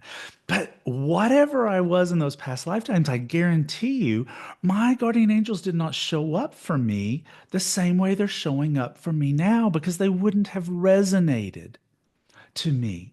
And so guardian angels, they change their names, they change their likenesses, they change their energy to match what we can take in. Because angels are showing up for us in ways in which we can experience them. So even though in this lifetime, maybe my archangels' names are Joshua and Daniel, but in last lifetime, maybe they were Victoria and Samantha, because they are showing up for us in ways that we can resonate. So when people come to me and they say, Radley, I want to know what my guardian angels' names are, I used to say no to that. And the reason I would say no was because me meeting my guardian angels for the first time was such a beautiful and magical and amazing experience for me that I want you to have it too. I didn't want to get in the way of that. And then back when I was on Hay House Radio, when there was a Hay House Radio, I had this woman call in and I still remember her. Her name was Donna. And Donna called in and said, hey, Radley, what are my guardian angels' names? And so I opened my mouth to say, oh, Donna, I don't do that, but I'll help you to do it. And my guardian angel, Joshua, basically came up behind me and went, tell her. And I was like, what? And he's like, just do it. Tell her. And so I did. And the way my angels explain this to me is that they really don't care what you call them. You can call them Joshua and Daniel. You can call them Victoria and Samantha. You can call them peanut butter and jelly. They don't care. What they care is that you talk to them. What they care about is that you let them in, that you let them experience your life with you, and to show you that you are loved, to show you that you are beautiful and magical and a child of the divine. And so what the angels were telling me was like, look, Rad, it's like, it doesn't matter. Tell them what you get. Because if you tell them a name, because we as human beings name things. Have you noticed? We love naming things. We name our dogs. Of course we do. We name our plants. I name my cars, right? It's like my house has a name. Welcome to the house of Penelope. It's like I name everything. And so by giving people a name, by saying, oh, your archangels are Alexandra and Charles, people can tune into that. They will take it and they trust me for whatever reason. They think, oh, Radley's special and he can talk to angels. Radley's no different than you are. It's just I'm tuned in to this and I've practiced it. And that's what I teach people is to do the same. But if I tell people that these are your angels' names, then people they'll work on it. They'll go, okay, I have names. Now I can try. Now I can connect. Now I can go. Now that I know I can do something. And so my angels explained to me, it's like, just get over it, Rad. Just tell them their names. And so I did that on Hay House Radio. And I had like, oh, I don't know, 4,000 emails the next day going, give me the names. But the thing is, you don't need me to do it. You can do it yourself. You can tune in, right? You can tune in and get your own names. And the thing is you cannot get it wrong. You can't. It isn't possible. It simply isn't possible to get it wrong. Because whatever names you get, stick with it. And here's the thing, don't judge it, right? Don't judge it. Instead, you know what? Just basically go, these are the names I've gotten. And here's the other thing. Just because Radley says you have two, all right? It's like you start with one, right? Start with one. Because the thing that I have noticed is that there's always one guardian angel that's just a little bit louder, just a little bit more prominent, just a little bit there. I just got back from Tennessee literally today, right? That's why my hair is like this. I just got back from Tennessee. I just got off the plane. And that's where I was born and raised, and that's where my family is. Well, my niece had twins, and they are the bomb. They're the coolest kids on planet Earth. She didn't just have them, they're 18 months old. My niece got married on Halloween and then had twins on Halloween. 2 years later. So it's a Halloween family. But these two kids are amazing. And the little girl, her name is Ansley, and she was born first by 7 whole minutes. But you'd think it was 7 years because she is the extrovert. She's the one that's there. She's so beautiful. Both of them are strawberry blondes with bright blue eyes, simply gorgeous kids. And so, but she's just like, woof. Wyatt, he's the sensitive one. He's the quiet one. So if we take these twins and we think about guardian angels in that standpoint, and we think about one's a little bit louder and one's a little more sensitive. And what does that do? Well, the loud one is like your entryway, right? It's your entry in. It makes you go, oh, I can do this, right? I can absolutely connect this way. But then you start getting curious. You're like, but what about the other one? Rad says there's another one. Now what are you doing? Now you're working for it, right? And when you work for it, that's where the messages really start to connect. really start to empower us. When people say, and you know, it's like I know all the angel people. Well, I don't know all the angel people, but I know the angel people that are in my circles and stuff. I know Kyle Gray, and I adore him, and I know Diana Cooper, the grande dame of angels, and I know Laura Dern. I know these people, and it's like, you know, it's like we all kind of have our own twists. That's the magic of it, because the thing is that each one of us may be saying the same things, but the person that's going to hear the Radley message is not the same person that's going to hear the Kyle message. It's each of us have a different way of speaking. Each of us have a different thing. And so Laura is insistent that you only have one guardian angel, and that's fine. But think about this for a second. The divine is magical, amazing, powerful, incredible. And we as human beings put the divine in a box, a little bitty box. And it's a really small box. And it's a box that is very humanized. And so it's like, why do we do that? That is cray cray. Because the divine is amazing and magical and it's love and it's incredible. And so if we think about all these archangels, I started off by talking about archangels, and I'm talking about the emerald light of Raphael, and the golden light of Uriel, and the copper colored light of Gabriel, and the sapphire blue that is Michael, and the silvery moon that is Haniel.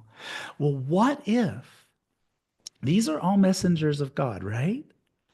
Most of these angels' names end in EL. Do you know what EL means? Of God. Of God. So, what if each one of these is like the light of the divine hitting a prism? And what happens when light hits a prism? It breaks into all these colors, right?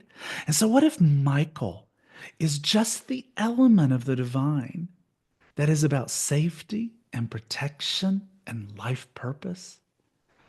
And Raphael is just that emerald green part of the prism that is about health and romance.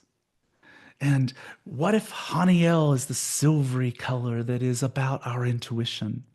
And so if you think about that, then when we think about the fact that people talk all the time about, it's like, oh my goodness, well, why do I need to talk to angels? I could just talk to the divine. You bet you can.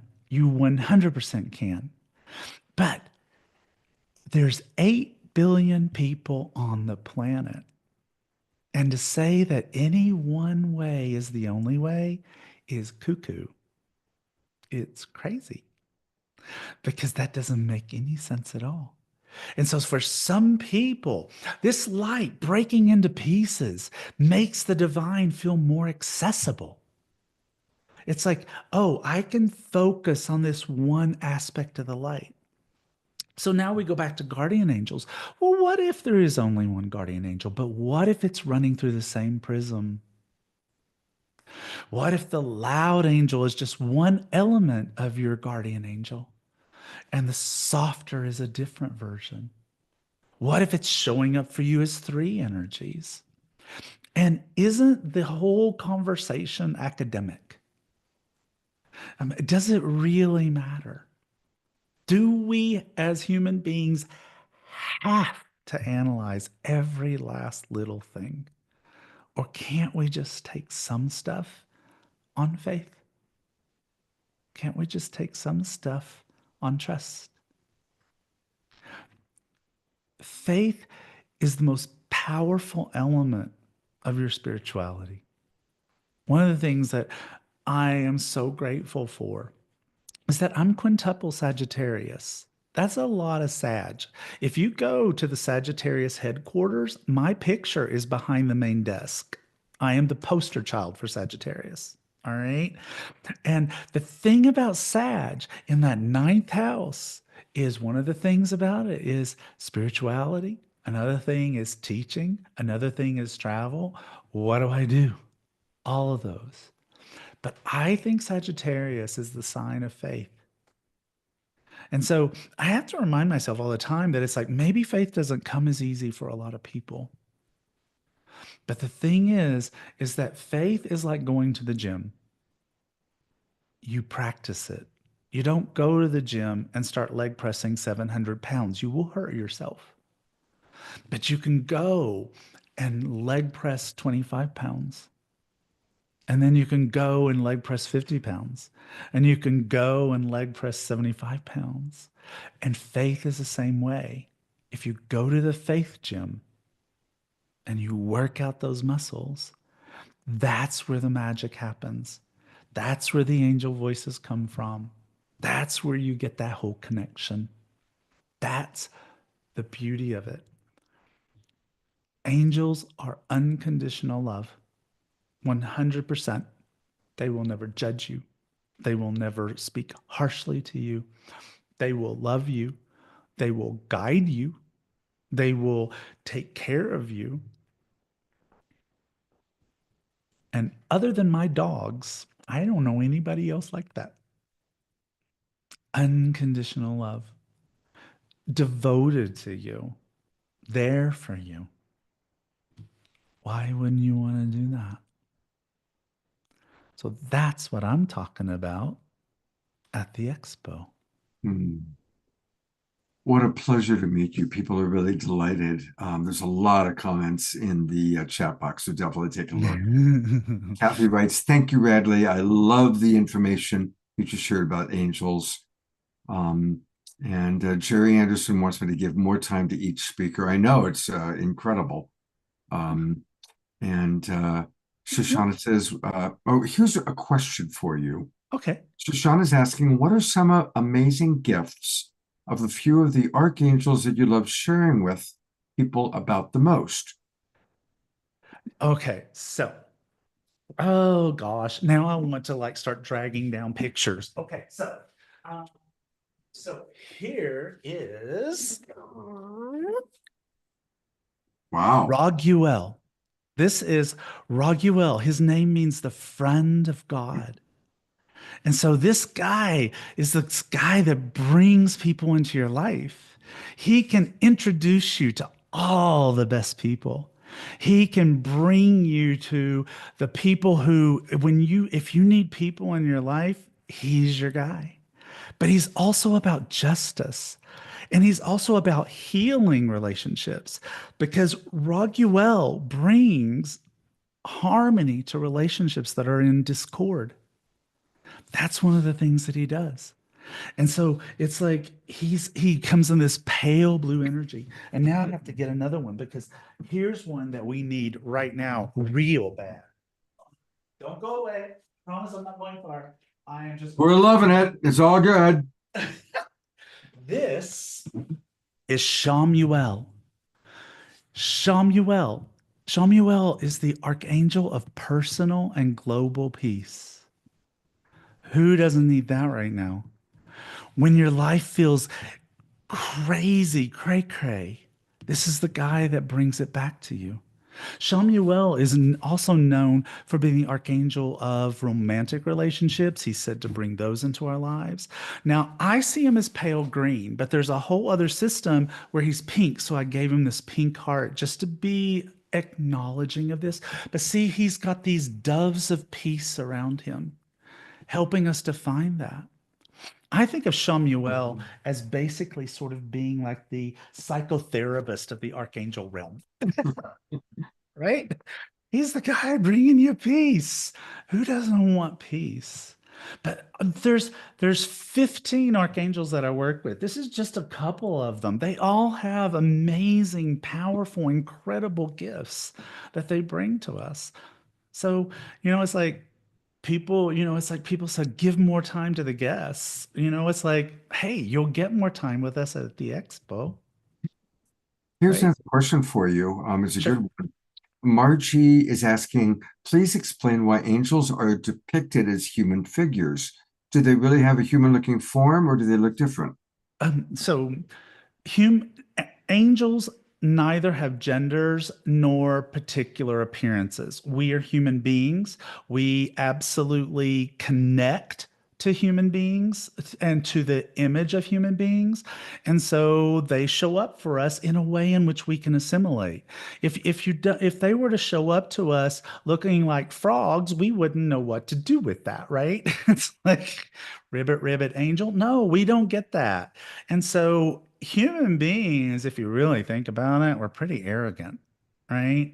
It's like, oh, we're made in God's image, blah, blah, blah, blah, blah. And then we turn around and try to make God in our image, vengeful, mean, judgmental, blah, blah, blah. It's not God. That's cray cray. But it's so they show up for us in ways in which we can see them. One of the most notable things from the standpoint of even gender is Gabriel.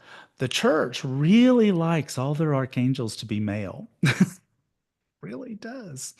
Uh, but that makes no sense. Why would Gabriel, the archangel of annunciation and birth announcements, be a guy? It's crazy. So to me, Gabriel shows up in feminine form. She's very beautiful, very powerful feminine energy. Four of the prominent archangels come in feminine energy. My wife's name was Gabrielle. Oh, I love And that. so she said a lot about the actual true feminine nature of that. And of course, we do know that angels are not male or female. They are not. They are Um, genderless. yeah, But absolutely. but as humans, we attribute it. Michael's safety, protection, we see him in armor and blah blah blah because we think of safety and protection in a masculine form. Right, right. So, Vincent, who just spoke before you, had an interesting comment. He writes, the reason we created angels with wings and looking like that is because if you outline their bodies and wings and create a silhouette of them, that is how our souls look in spirit form. okay. I love that. I also kind of like it too because if you think about wings that are not outstretched, but like this, they're in a heart shape, Yeah. right? Um, but you know what? It's like I however you experience it, however you perceive it is not wrong. As long as you're not perceiving it as being harsh energy or mean or judgmental, because then that's the ego. That is not angels, that's your ego. Right, right. Well, Radley, what a wonderful soul you are. Uh-huh. Now, do you do private readings for people? From time to time, I release a batch a couple of times a year, but they're usually really small, and I usually do them within my membership group. But right now, the main thing that I'm focused on is that I am doing a cruise in October Ah, with Celebrate Your Life, who is putting the cruise together. And I'm doing it with my spiritual BFF, Dougal Frazier. And so we're calling it Angels and Auras at Sea. I actually sent you a private message about it, Scott, with a link for it. But that's happening in October. It's a Caribbean cruise. It's my first time. Dougal's done 14 cruises. I'm a total virgin. I don't know what I'm doing. I was like, and so then he told me I had to dress like a pirate, and I'm like looking for clothes and an eye patch. So it's like whatever. But it's going to be amazing. It's an amazing cruise. But while we're at sea, I'm teaching about angels, and Dougal is teaching about auras.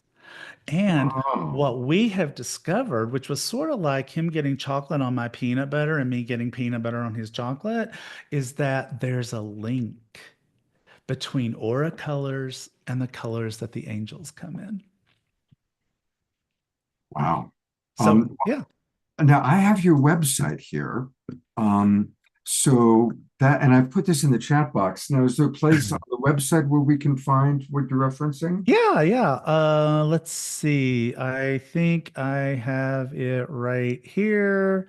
Here's this stuff, and I am popping over to finding you again because I lost you. Where did you go? Oh, you're right here. And I go to chat and I click here. Oh, this is so fun. There we go. So there it is. Yeah, so on your website, because I looked under events, but Mhm. just it doesn't show. Oh, here There it it is. is. Here's the career. Here There it it is. is. I got confused because at the top it said stay tuned. So I got confused. Oh, you know what? Don't even get me started on updating websites. Oh my God. Well, your cruise looks like a lot of fun. So that's October 20th to the 26th. Yeah. And Yeah, and where does it where do you sail out of? And we are sailing out of Fort Lauderdale and we are going to Cozumel. We are going to Bimini in the Bahamas. We are nice. going to Georgetown in the Grand Caymans and then working our way back to Fort Lauderdale. Beautiful. Well, Radley, people take a look at all the wonderful things in the web, in the chat box, all the people loving you and appreciate Oh, thank you.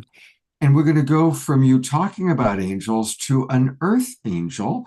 Her name is Astra Fox, and she is She is an earth clearly angel. That's true. angel here from the higher realms to help raise our vibration through her consciousness and her music.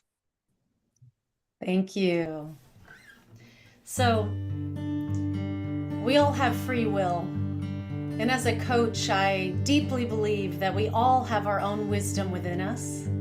However, this song, I get a little bossy. It's called Do It Now. How does the light move through you?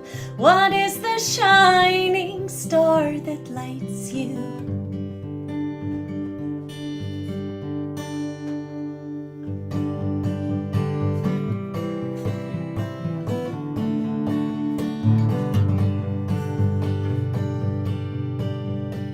If you could write a song, would you sing that song all day long?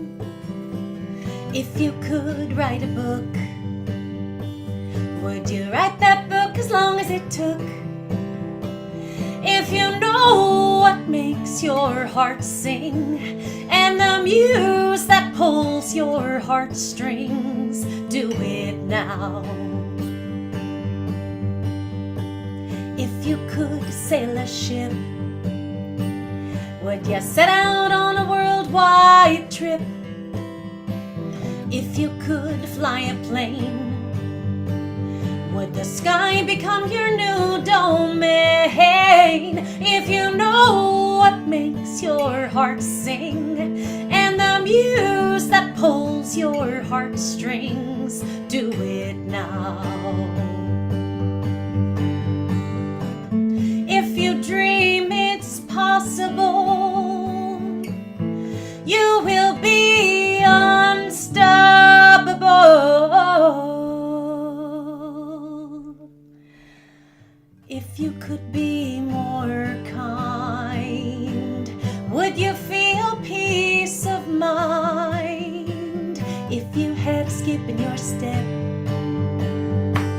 would you feel truly blessed? If you know what makes your heart sing and the muse that pulls your heartstrings, do it now. Do it now. Do it now. Do it now. If you know what makes your heart sing and the muse that pulls your heartstrings and the gift that lights your shining, do it now. Do it now. Do it now. Do it now. Do it now. How does the light move through you? What is the shining star that lights you?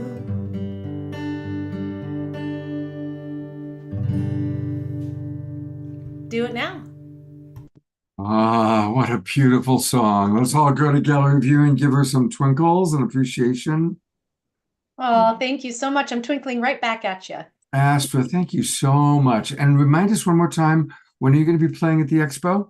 On Saturday, May 10th from 10 a.m. to 1 p.m. So come say hi and sing some songs with me. We'll be doing some songs we can sing together and then some that I'll perform with you as well. Wonderful. Thank you. And again, remember her website is purposelifecoaching.com, purposelifecoaching.com.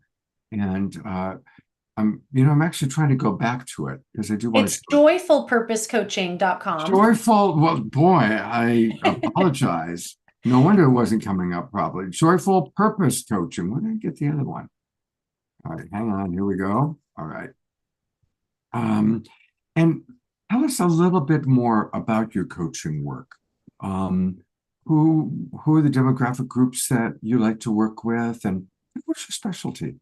Thank you so much. I am passionate about working with people who have a gift that they want to bring into the world. So, being a singer, a performer, a creative myself, I've spent much of my life and not feeling empowered about sharing my gifts or feeling worthy of sharing my gifts. And so I'm really passionate now that I've worked through a lot of those blocks to support others in bringing their gifts to life. So what is their joyful purpose? What is the unique gift that the world is waiting for you to share? And so sometimes that looks like the traditional arts, and other times it's just having maybe a gardening practice or something else that, of course, is just completely unique to you. So I love working with artists, creatives, multi-passionate individuals who are feeling stuck and are ready to expand their creative expression. Wow, beautiful. Well, if you go to joyfulpurposecoaching.com, that's where you can learn all about and find out wonderful testimonials there, of course.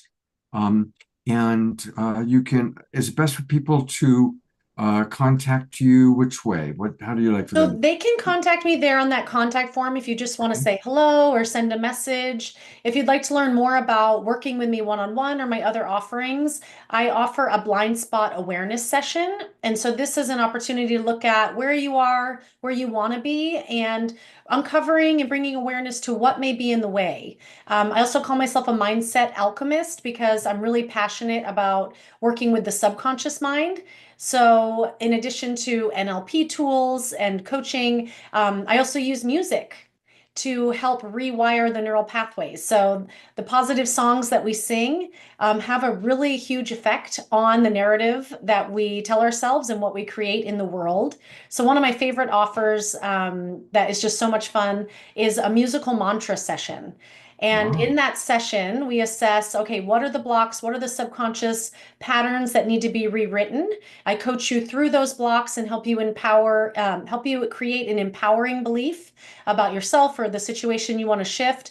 And then I leave that session. I take all of the information from that session. I get with your guides and mine, and I channel you a custom song called a musical mantra that you can use as a spiritual practice to help empower yourself, maintain the shift from the coaching session, and also rewire the neural pathways in your brain to empower you for your dreams.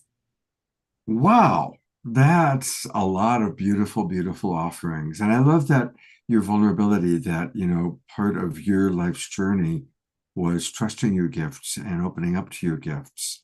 Kind of similar to what we heard from Radley, going from being a CPA to helping people learn about angels. So you both are wonderful models for really following our passion. Thank you. I believe in a world where more of us are expressing our gifts and sharing our passions. I think the world, and that's dying away now, has really stifled people's creativities and creative expression, and the world will be a more harmonious place where more of us are living our dreams. So let's create it together. There's really a theme that's emerging, and that is what the New Living Expo is all about. Sasha, even though it was a little intense, he talked about the big picture of how we've been enslaved and shamed and shut down. And then you and Radley are examples of people, and Vincent, who are helping us to awaken to who we truly are in a beautiful way. So, and the maestro, Ken, is the guy who brings all of you together in such a wonderful, wonderful way. Thank you. Yes. Thank you, Scott. Thank you, Astra. Thank you, Ken. Well, That's Ken, we're great. happy that Kelly has showed up. So I'm going to let you introduce our next guest. Yeah. Well, talking about dreams, I mean, there's nobody better that I know, can deal more with dreams and how to create your life and your desires. So Kelly Walden Sullivan is just a dream, I would say a dream expert. Lucia's book, Dream Manifestation, and she's a little bit of a bio, not too much, but she began her dream career as a little girl with a series of tandem dreams she shared with her younger sister. These days, the best-selling author of 10 books and 7 oracle cards, is a popular media guest, podcaster known as Dr. Dream. Her latest award-winning book is The Crisis is a Terrible Thing to Waste, and her next book, Dream Vesting, comes out in September. It looks like it's right there on the back. So, Kelly, thank you for joining us. And we'll listen to what you have to say about dreaming. We're all so interesting because we all dream. Hopefully, we remember them a little bit in the middle of the night. Sometimes, one thing I do in my dreams, which I think is so special, is I fly. And I Oh, end up wow. flying around my neighborhood where I grew up. And I soar, and sometimes, very rare occasion, I can be aware that I'm dreaming and flying, and I want to stay in that dream because it just feels so good. So maybe, Wow. Oh, it that's just a good place to start. That's a good launching off it's a place. launcher, huh? How about that? So Yeah, it take it away, is. Kelly. Oh Thank you. God. I always like to say when I comment on somebody's dream, I start it with if it were my dream because I never want to take anybody's power away, but I imagine that I'm in the dream and if it was mine and I'm flying around my neighborhood where I grew up, I would imagine that the dream is giving me a higher view on what happened back then and who I was back then and the coming of age and all the angst that comes from being a young, sensitive soul in a prickly world. And the dream is probably saying, you know what, you're more than all of that. And there's a higher perspective. And sometimes we have to earn our wings. They don't just get handed to us. Like the caterpillar, we go through a process to get to that higher place. So I think a dream of flight. In fact, in my book Dreamifesting, that's the primary metaphor that I use. It's like how our dreams are trying to help us lift up and go beyond, go to the 2.0 of what we're capable of. So I'll be talking about some of that at the New Hey, Living Expo. But thanks for opening up with one of your dreams. So, what else do you want to know? It's so good to be with you guys. Thank you for having me. And I was in my dream world and didn't even realize it was tonight. I thought it was part of the expo. So, I don't live inside time. Sometimes I have to just kind of drop in and grab a hold, but it's great to Well, be here. Kelly, since this is your first time on the show, please Yeah. introduce yourself to our audience. Tell our audience about a little bit about you, your background, and your offerings. Oh my goodness. Well, hello, everybody. I'm so honored. I've heard such wonderful things about this community and all that you've done to cultivate it, Scott. So thank you. I feel so, so honored. Yeah, my bio is I'm Dr. Dream, but I didn't start off that way. Mostly, um, I think Astra was talking about how she found sort of the launching pad for her calling, similar to mine. I came in dreaming very vividly because of my connection with my younger sister. So, but I took that for granted, which I think a lot of us take for granted the gifts that we're kind of born with. We're like, that's no big deal. That's just what I got. But I had to, it's like that Joni Mitchell song, Don't It Always Seem to Go, that you don't know what you got till it's gone. In my 20s, I turned toward Hollywood, was pursuing a career in acting. I had some really wonderful parts, got to work with Clint Eastwood, Forrest Whitaker, Nicolas Cage. But for every part I got, there was about 100 or more that I didn't get. And at some point, by the time I was like 24, I wanted to exit the planet. I felt so broken. I had turned my gaze outward. I had become a completely external being. My inner life, I hadn't watered that garden in years, so I was barren internally, and the world outside had kind of dried up. And I didn't exit the planet, but I did enter a therapist's office, which was the blessing that I didn't even know was there. And as I started doing therapy, I started to get my dreams back. They started coming back with fangs, literally wolves chasing me. One wolf, then two, then three, then a pack, then thousands of them. And finally, my therapist told me that a nightmare is an unfinished dream. And those words it's like sometimes we just hear something that flips everything around for us. That was so empowering. A nightmare is an unfinished dream. That means that I'm the director of my dreams. I can do something about my dreams. So I started to rearrange the way I worked with my memory of the dream. And it turns out that there's this very fancy kind of technique in psychology called imagery rehearsal therapy, that is where you technically and you work with dreams and you can change them and actually change your reality. So that started to happen to me. I started to work with my dreams in a very conscious, lucid way, and I started to feel better. I started to change. Instead of not wanting to be on the planet, I started to feel my mojo back, my confidence. I became a hypnotherapist and started working with clients and started to have something to give. I wrote a book that turned into the next, and now I've written my 11th book, and God knows, dreams, they've changed my life. And they when I work with clients and their dreams, or groups or workshops with their dreams, I see the power that we're all hoping to find in a guru or in someone outside ourselves. It's all in here, and we're sleeping on it. There was a marketing person I talked to years ago, and he said, we're always looking for that thing, that magic pill, that thing that if we could just take the pill and sleep and wake up the morning and be different, then we would pay $1 million for that thing. Well, we have it already. We sleep on it every night. This great wisdom, this genius that is who we truly are, our higher selves. It's whispering sweet somethings to us every night. And if we're wise, we pay attention and we notice that things change for the better. Sometimes we can manifest and create, or dreamifest, as I like to say, wonderful relationships and health and circumstances beyond even our wildest dreams. There's some wonderful questions that have come in. Margie is asking, Kelly, some people propose that when we are dreaming, we are going to other realms where our soul has other responsibilities. Or I would add, maybe our multidimensional self. What do you think of that concept? And have you experienced it that way?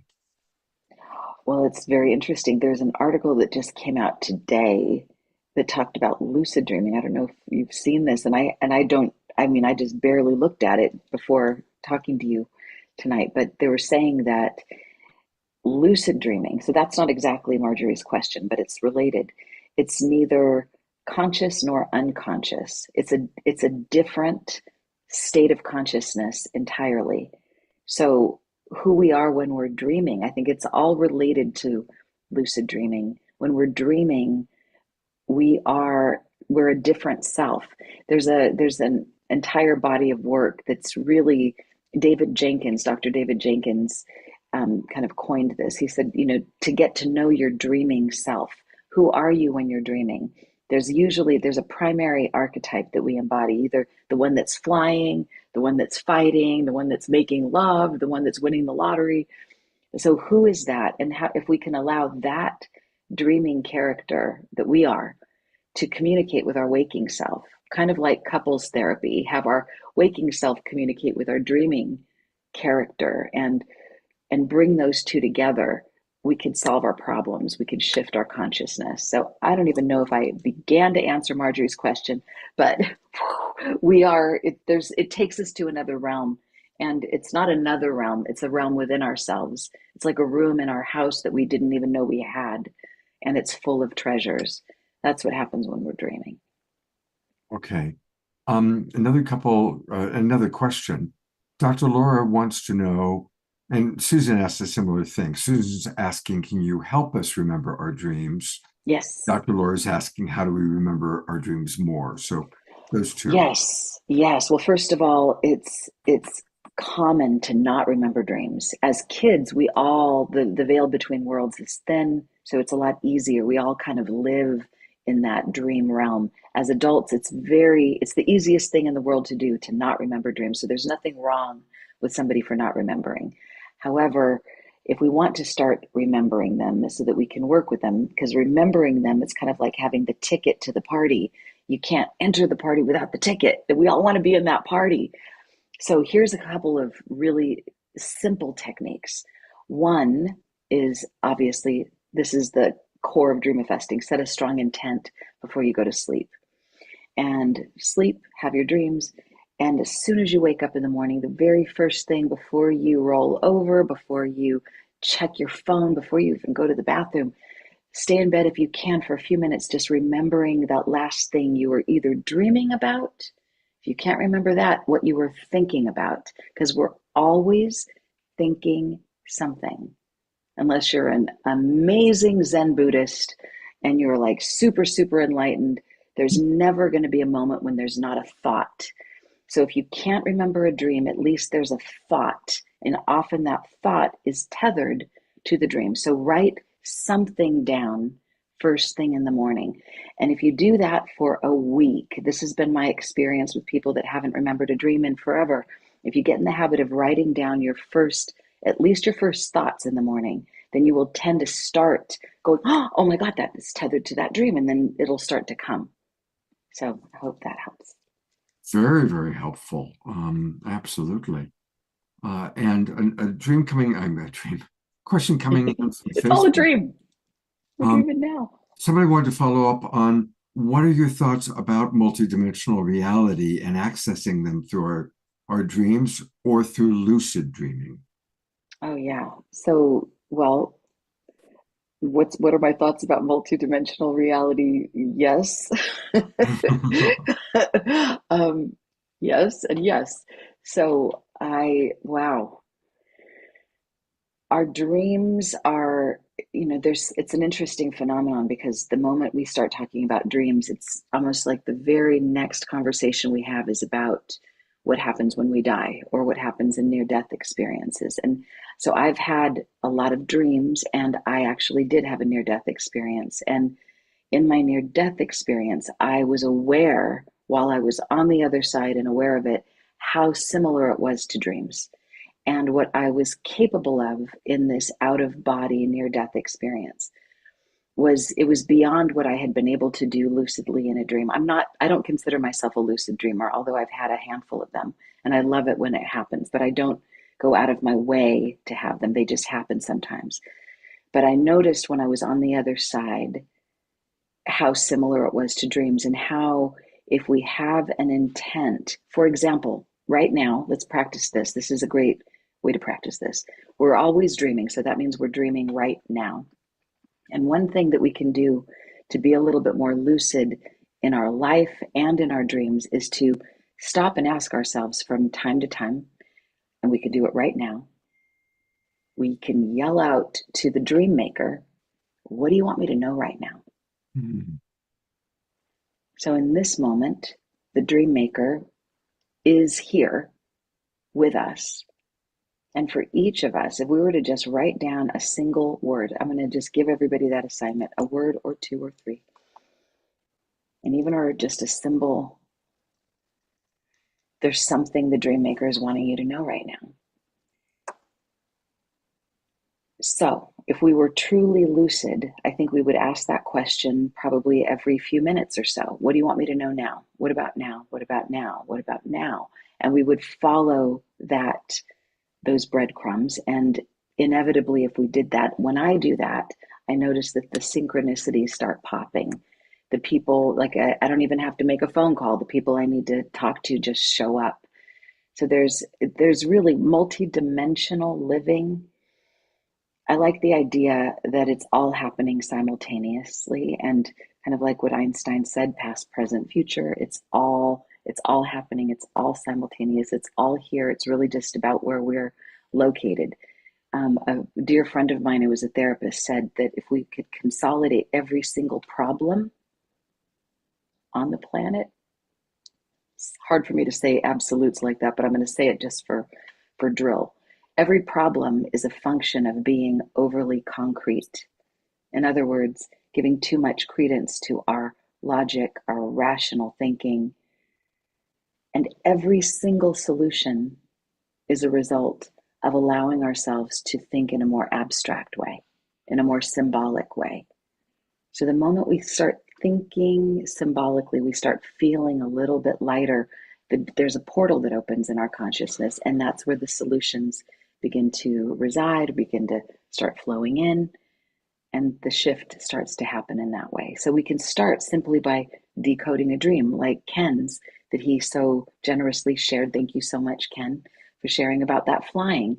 Most of us have had some form of a flying dream. Just in thinking about that, what does it mean to me? What does that feel like? Boom, now we're in the abstract. Now we're outside of the logical, the liminal, the rational. And suddenly we're in a space where what we were looking for, oh, it's here already. Oh, wait, heaven isn't down the line, it's here.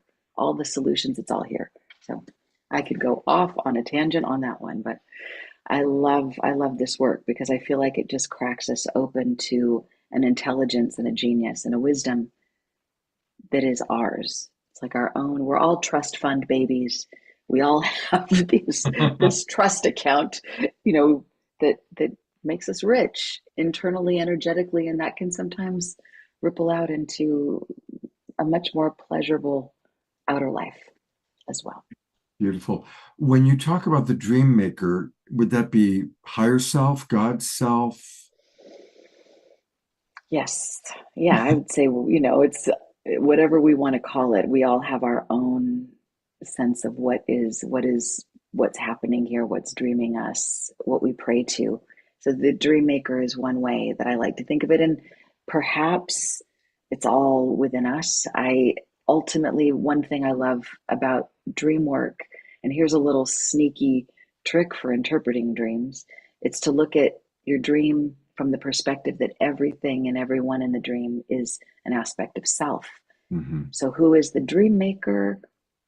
Maybe it's ourself. Maybe it's our highest self. Maybe it's our most cosmic, awakened, light-filled, I could have had a V8 self.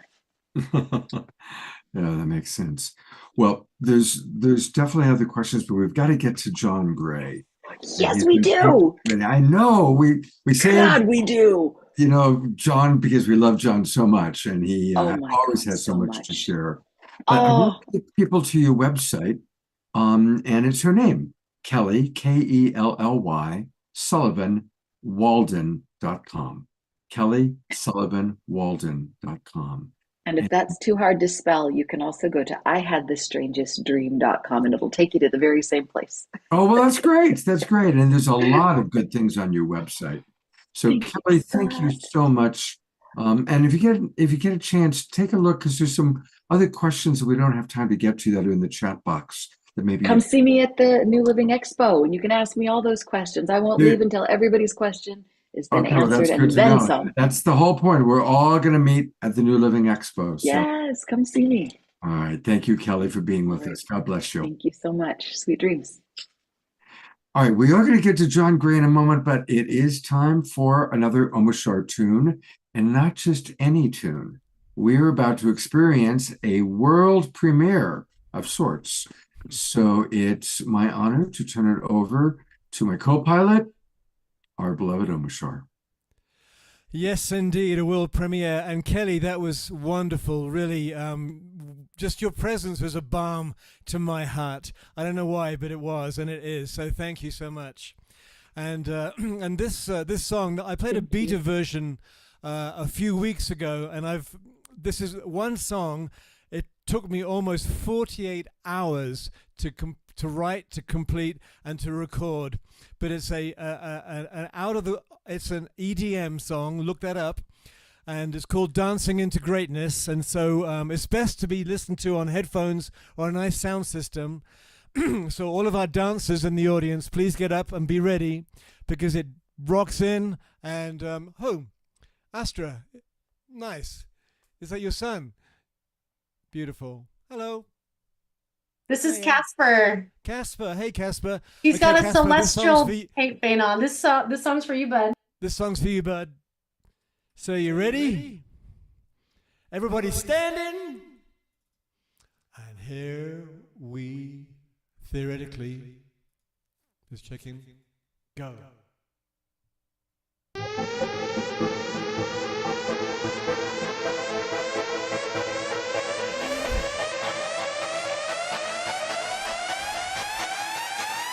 One, two, 1, 2, 3, 4.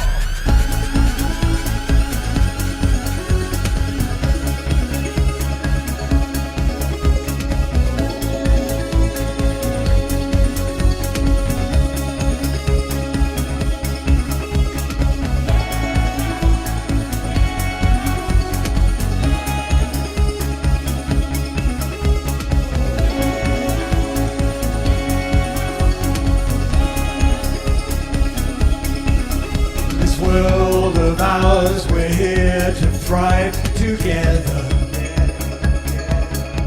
making sure that nobody gets left behind. As the light of truth clears all the stormy weather, and the mother in us all begins to rise. Through our heart of hearts, we start to know our greatness. As our strength returns, our spirit guides us through. Our eyes behold the rising of the phoenix, and the dance of life begins to birth anew.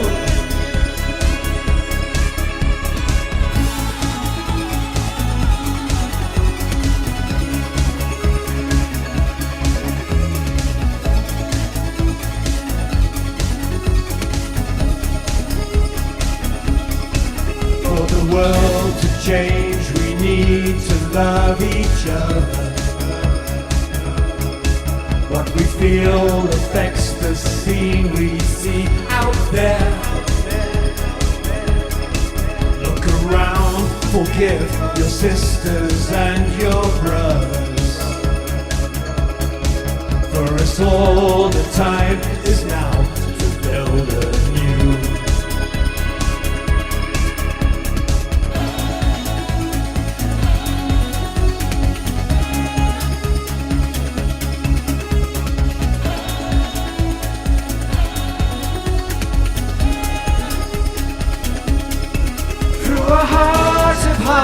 We start to know our greatness. As our strength returns, our spirit guides us through. Our eyes behold the rising of the phoenix, and the dance of life begins to birth anew.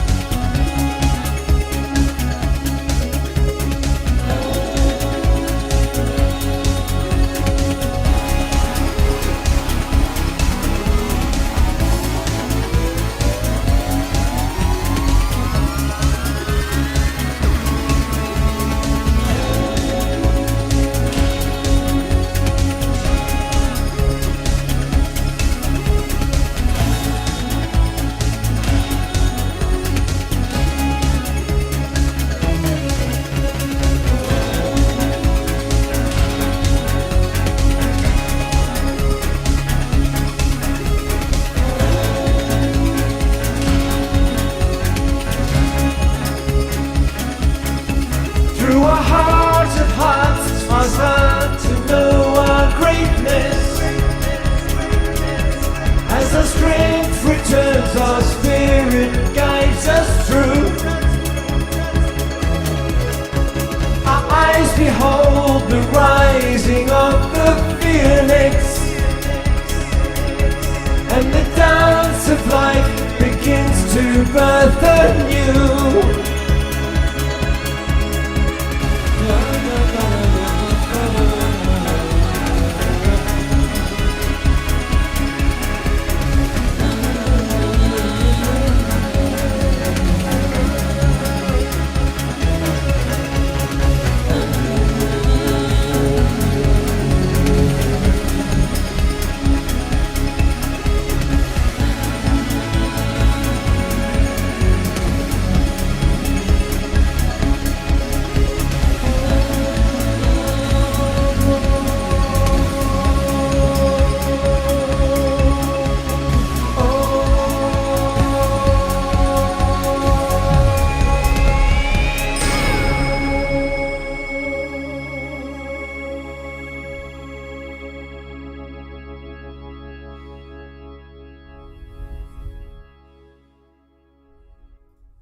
Wow. Big gallery view, big twinkles for this brand new song.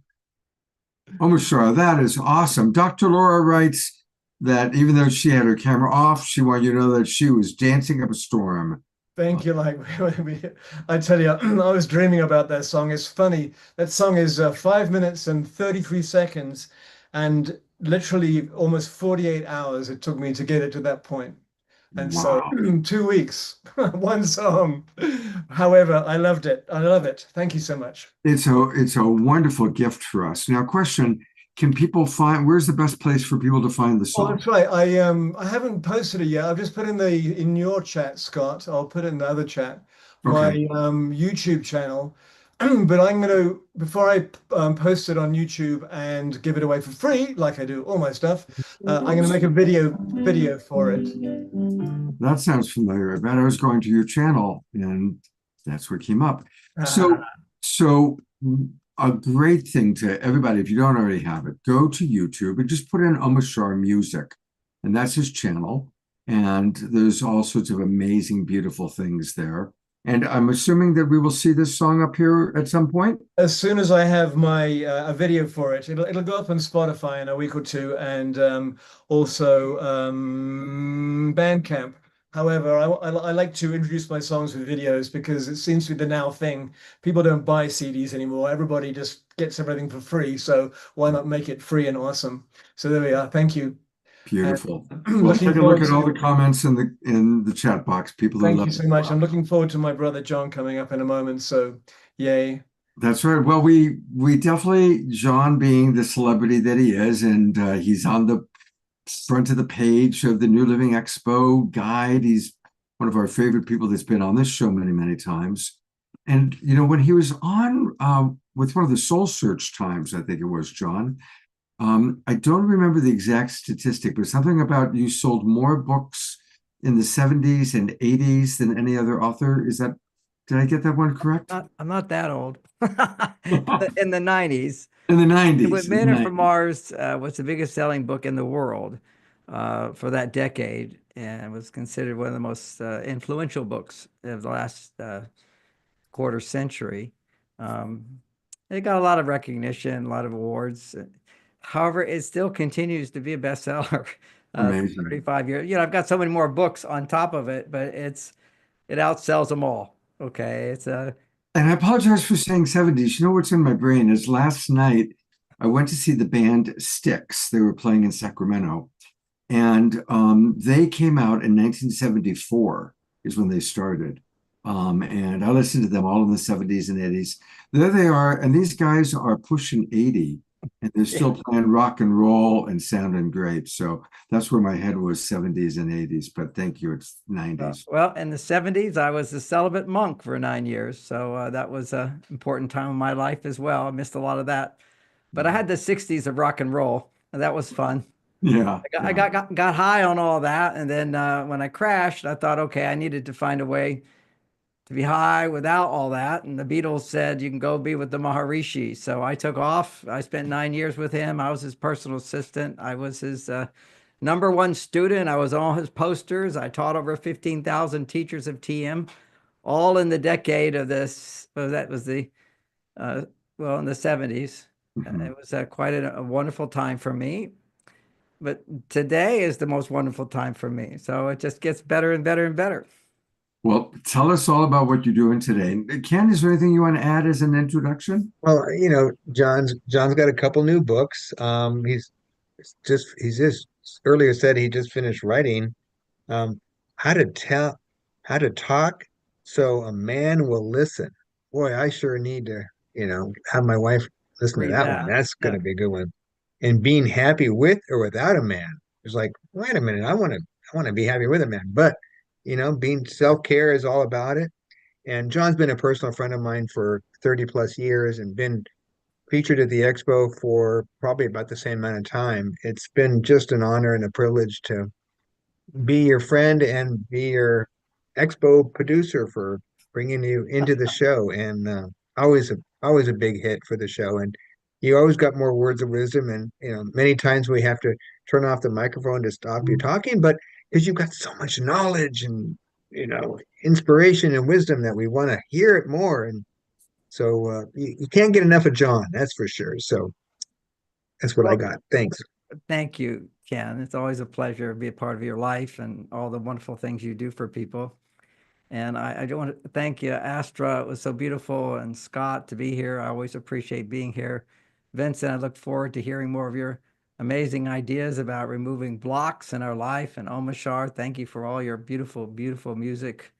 It's been quite a nice evening for me. I always enjoy these evenings very much. And forget his name, the first speaker. Wow, I wish he had been here on. He was amazing. That was Sasha. Yeah, he was really quite amazing. I look forward to hearing him at the event. For me, he speaks. I'm very resonant with what he's talking about. I'm very a God-centered person. Meditate every day for 50 years, 1 to 5 hours. Okay, so I love it. Right now, I don't meditate 5 hours. I'll just do an hour. When I write, I'm meditating, and I actually have 3 books coming out because it's like I can't stop talking when I give talks. I'm writing this book, and then suddenly another book pops out, and another book pops out, and I haven't written a book in 6 years after my wife died. It was a devastating loss for me. Such deep pain. She's such a big part of my life and such a big part of all my books. And I could have never written my classic book, Men Are From Mars, Women Are From Venus, without her. She's at every page. And as I write my own books, tears come up because I learned so much in my relationship with her. And I think that's why my books sell so well, is they're just very grounded, they're authentic. For a spiritual person trying to have a relationship in this material world, I had a lot of challenges. But these are the blocks that Vincent talks about, is how you move forward. After I left being a monk, I came out to California in faith and didn't know what was going to happen, and nobody met me. And I ended up being homeless on the beaches in Santa Monica. So it was a hard time. And I remember preaching to the homeless people until one night, and it was scary too. It was, but full of faith and love and God and all that good stuff. To me, everything was God. I mean, I was a little crazy. I'm more grounded now, but on one level of consciousness, we're all one. We're all love. We're all made out of the same particles, and you feel one with everything. And I'm sitting around with a bunch of homeless people who many of them were out of mental hospitals, and it was a little dangerous. But felt I was doing God's work and inspiring them. And I'd sit around the campfire and on the beach, and they would listen. And then one night, one of them said, have a beer, John. And I don't drink, and I didn't drink then. And they said, you should have some fun too. We love to listen to you talk. We have no idea what you're talking about. And that was a moment of transformation for me. I loved how don't let a crisis go to waste that Kelly was saying. And thank you, Kelly. Beautiful presentation on dreams. The suffering I was feeling was noble, feeling I was helping the poor. And then I realized that we're all here to do our particular mission. And that clearly wasn't my mission. And that was an important moment for me in my life, because I realized you can't do everything. You have to find out what you're here to do and do that. So that kind of helped me focus in on what I'm here to do. I mean, I could easily be teaching meditation, but other people do that. Although I do mention, I do have a wonderful form of meditation I do. It's John Gray Radiant Mind Meditation for those that are interested, but I just have it on YouTube. But it's the relationship stuff which is so needed today. And what he was saying is how knowing that God exists, goodness exists, you have to also know that evil exists. You can't have one without the other. And I think that as we are able to heal within the evil within ourselves, that then suddenly you can have a better world outside as well. Because you can have that polarity of knowing your shadow self and transforming it into love, forgiveness. You can't have forgiveness unless you recognize that there was betrayal. So life is a journey of integrating these two things. And on a bigger scale, when we talk about the angels, and the angel man was talking so beautifully, and well, there's good angels and there's fallen angels, and they're very real. And one of their agendas is to destroy the family unit. The family unit is so, so critical in the world, and it's falling apart in the Western world. Something had evolved, which is the importance of family life, the family unit, soulmates. It evolved to where the importance of monogamy was honored. The idea that a man would dedicate his life to one woman is an evolution of many, many styles of relationship in the past. And what I talk about today is things that are not just my ideas, but they're my ideas and my experience of helping people, but they're also based in biology.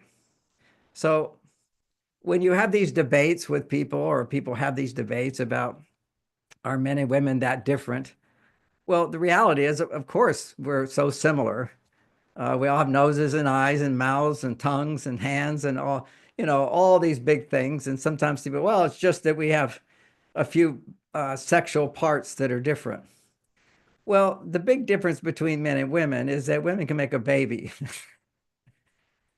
Men cannot. Men help out, we provide the help, but women make the baby. And in certain cultures, that women were worshipped because of that, because they're closest to God. I know in the Hindu religion, they talk about importance of loving God, it's importance of loving your family, it's important of loving your father, it's a big deal, but loving your mother is 100 times more important. Because when you love your mother, she gave you birth. And when you can be as a child and feel the child love for your mother, that you can't even imagine how sweet and beautiful that is as adults, because we forget it all. But we adored our mothers. We were enraptured by our mothers. And when you love your mother, you connect to your source. That's when we were closest to God, so to speak, coming into this physical manifestation. And then there's loving our fathers as well, which is, as a man, has been very, very important to me, which is to realize that all of the suffering that my dad went through, I have gone through it myself.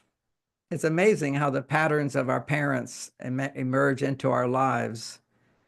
And by understanding their suffering and my mother's suffering, although she didn't suffer much, but my dad's suffering, I was able to feel so much love from my father. My mother, I was blessed to have a very spiritual mother. She started the Aquarian Age bookshelf in Houston, Texas, at the same time when the Bodhi Tree bookstore started in California. You remember that, Scott? Yeah. Bodhi Tree was the first esoteric bookstore. On Melrose Avenue. Was that? On Melrose in West Hollywood. That's right. That's right. And, it was a time where we were all exploding into New Age ideas. It was a New Age bookstore. It had all the esoteric books of all the traditions. Well, it turned out my mother's library was that bookstore. She ordered the same year that opened, coincidentally, in Houston, Texas. She bought a house and just put her library in the house and made it free lending library for everybody. It became the biggest esoteric bookstore in the country, even bigger than the Bodhi Tree. Okay, had all the same books and more. My mother and father were both rather esoteric people. I was doing yoga since 3 years old, meditating as a little child, not knowing that's what it was. Not until later when I understood what going into a meditative state is. So I had that foundation, and I had a middle-class positive experience of childhood, and I became a counselor just because how do people have so many problems? I couldn't understand it. And then I had to get in a relationship and see all the problems that come up. As a man, you're trying to understand a woman, and she's trying to understand you. And so many people, they can't handle it. They don't know how to make it work. So I was able to make it work, and I shared those ideas. And now in my later books, I'll talk briefly about them. Of course, that's all in Men Are From Mars, Women Are From Venus. I was given a talk on these books I'm going to talk about right now. And there are 3 books written to women, not to men. The reason I write it just to women is so often women will read my books and think, oh, it would only work if my husband reads this book. And it's not true. It's not true. And men will say to me, well, what of us guys? What do we read? Just read Men Are From Mars, Women Are From Venus. That's all you need to know. That's all men need to know.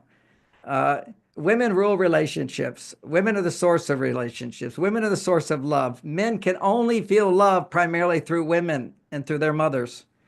And if your mother couldn't feel love, you're very blocked. But if you open your heart to a woman, she can help take you to a place of love that you can't even imagine. But she has to know how to do that too. You have to have your knowledge, you have to have her knowledge. But without a man knowing anything, a woman can bring out the best in a man. She can learn to communicate to him. So that's one of the book titles is coming out very soon, called How to Talk to a Man So That He'll Listen. When you learn how to talk to a man so he listens, what happens is he feels compassion for you.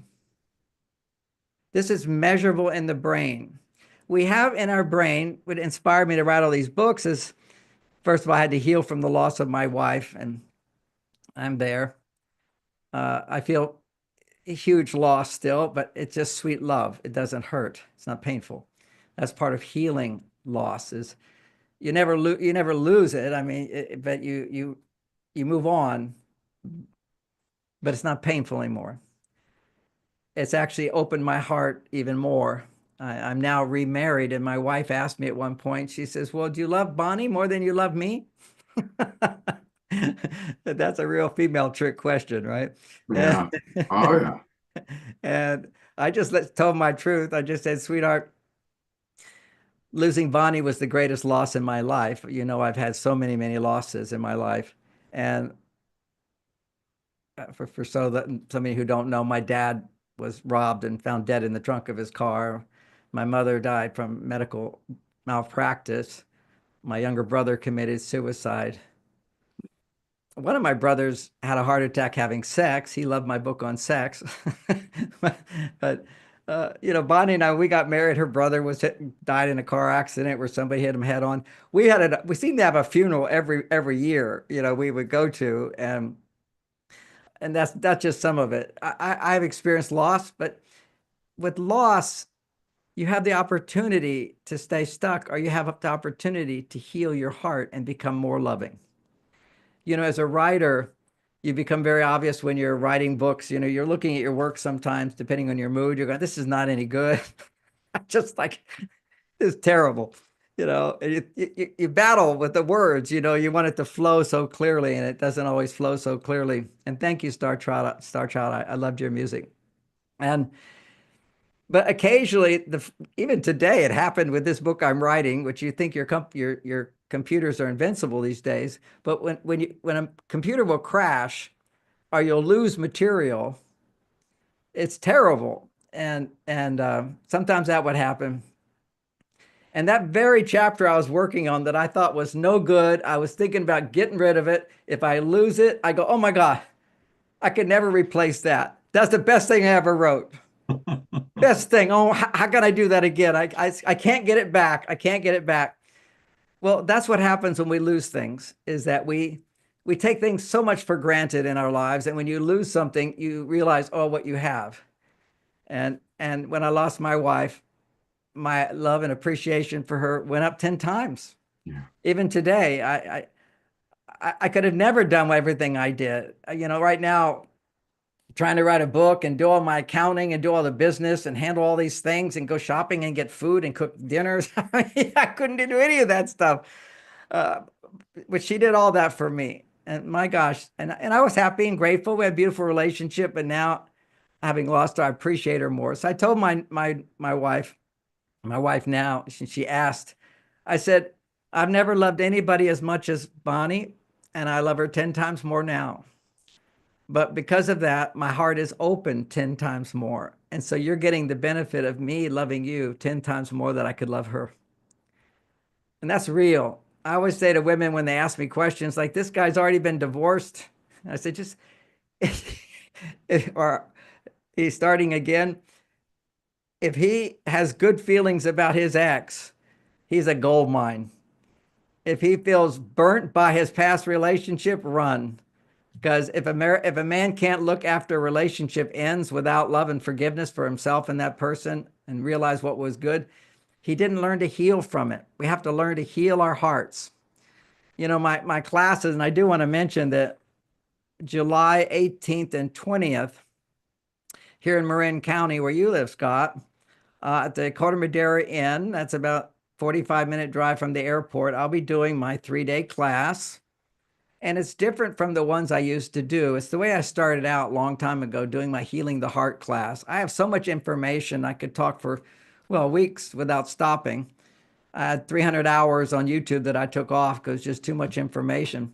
But what I do is I don't do much information except teach people how to heal a broken heart, how to heal their heart, how to heal their past, how to heal their childhood, how to bring back the essence of creativity that they had as a child, love that they had as a child, understand the dynamics of how to heal themselves and to help others. So that's my thing, and more experiential workshops. So I want people to know that's available. And the one coming up July 18th to the 20th, that's an all-day Friday, all-day Saturday, and half-day Sunday. That is half price for this time. So you can go to marsvenus.com if you're interested and go to courses, and it will come up. Okay, so when I'm writing this book, how do you talk so a man will listen? Let's cover that for a minute. It turns out that biologically, this is science now, biologically, when a man experiences adrenaline, now men experience adrenaline, women experience adrenaline, same hormone. It's like when you're rushing around, when you're feeling overwhelmed, when you have to get something done and it's not easy and comfortable, that's adrenaline that gets produced. But in a man's brain, what occurs, according to science, is when he's experiencing this moderate stress, not big stress, not like, oh my God, how am I going to pay my mortgage? Okay, we're not talking about that, just moderate stress of life. The mirror neurons in the brain of a man completely close, and the mirror neurons in a woman under moderate stress completely open. And when these mirror neurons open, she will experience 5 to 8 times more blood flow to the emotional part of her brain. And when a man's mirror neurons close, he will experience 0 blood flow to the emotional part of his brain. This is why men like to do adrenaline stimulating things. Like, you know, I used to always want to drive my car fast. I still do a bit.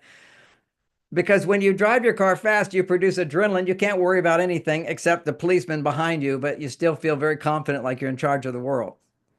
Why do men climb these mountains? Why do men go to gyms? Why do men push themselves so hard at times? It frees them. It's like meditation. It frees you from any negative emotions that you could have.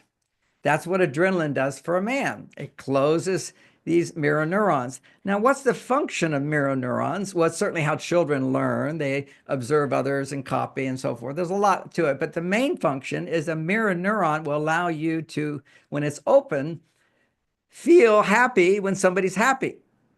It will allow you to feel sad when somebody's sad. It will allow you to feel what somebody else is feeling.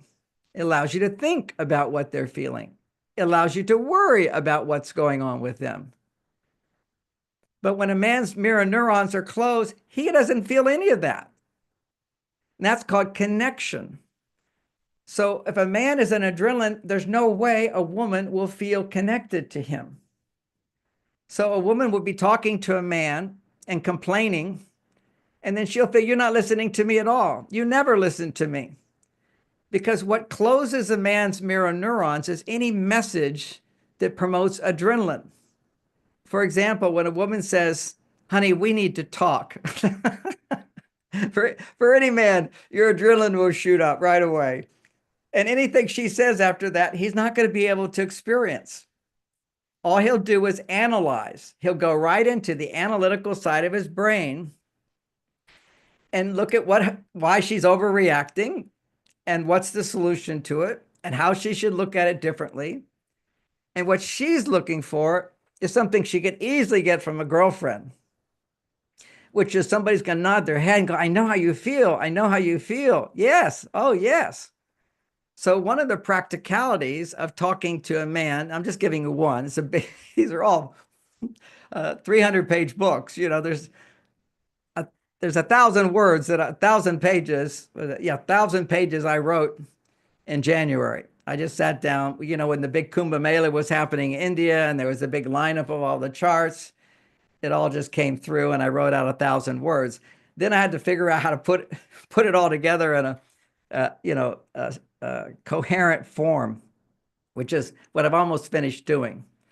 So the idea of when a woman is talking to a man, if he feels stressed in any way, meaning if he feels blamed in any way, if he feels criticized in any way, if he feels challenged in any way, his mirror cells will close down.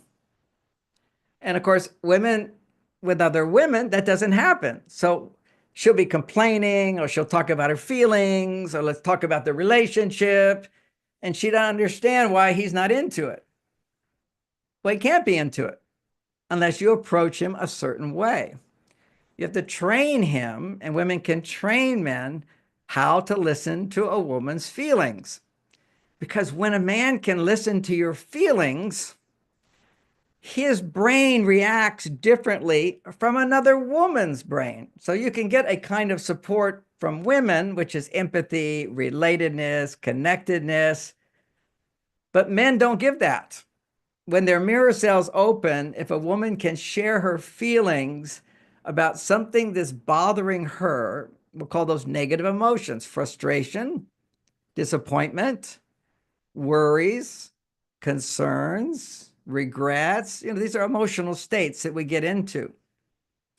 Now, when a woman talks from that place with that emotion in the tone of her voice, if she's talking to her husband, he basically is going to feel, to a great extent, if it's about him, defensive.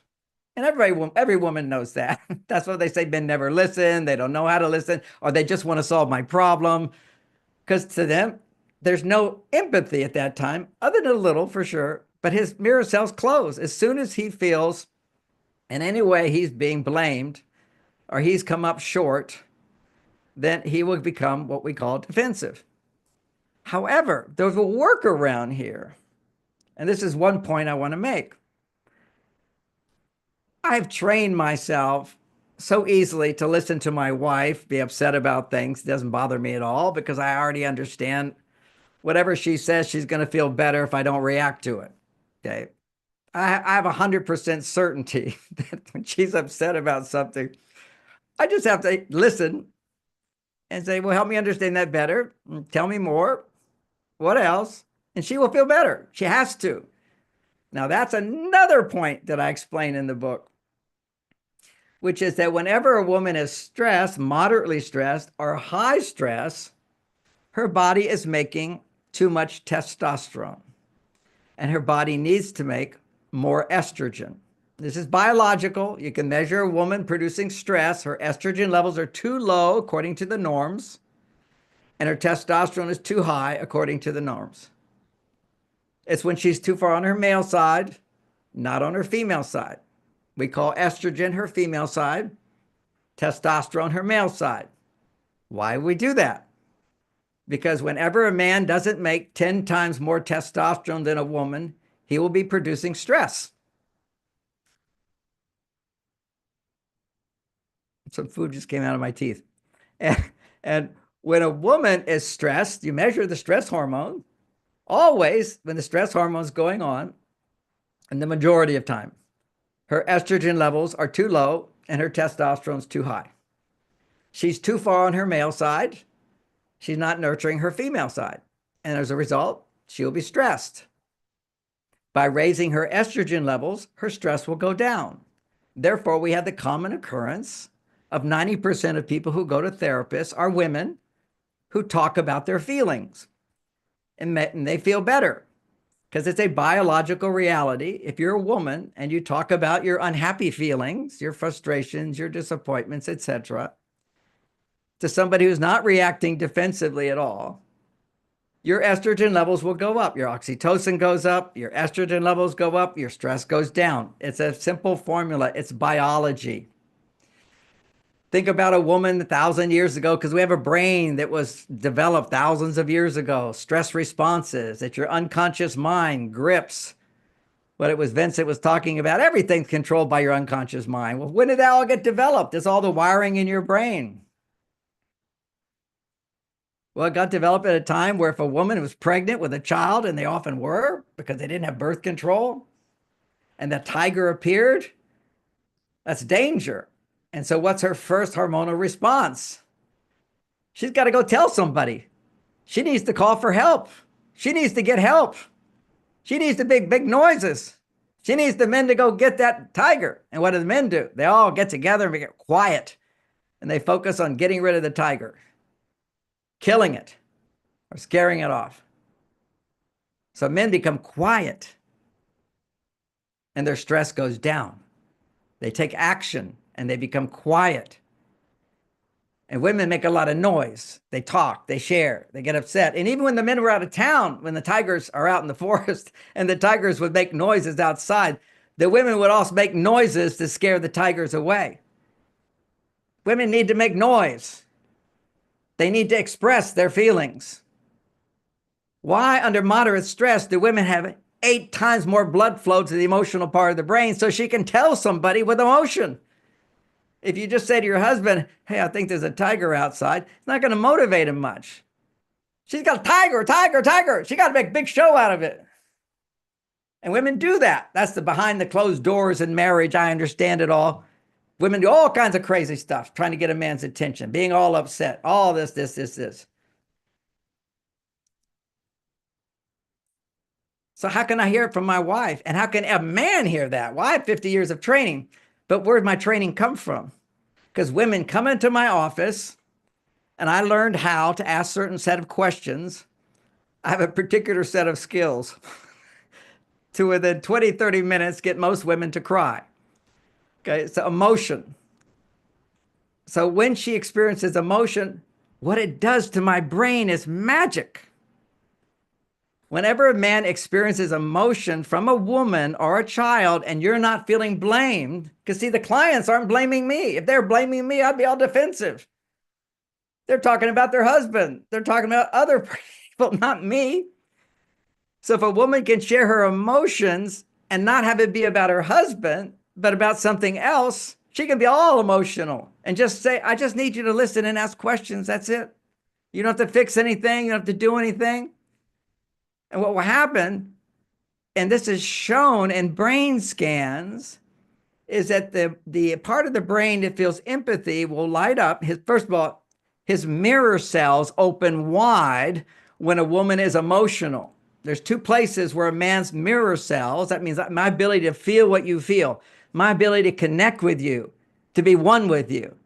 There's 2 places. One, when a man's turned on, sex. That's the most important doorway for a man to feel his feelings. Unfortunately, we live in a society that doesn't teach men how to have sex.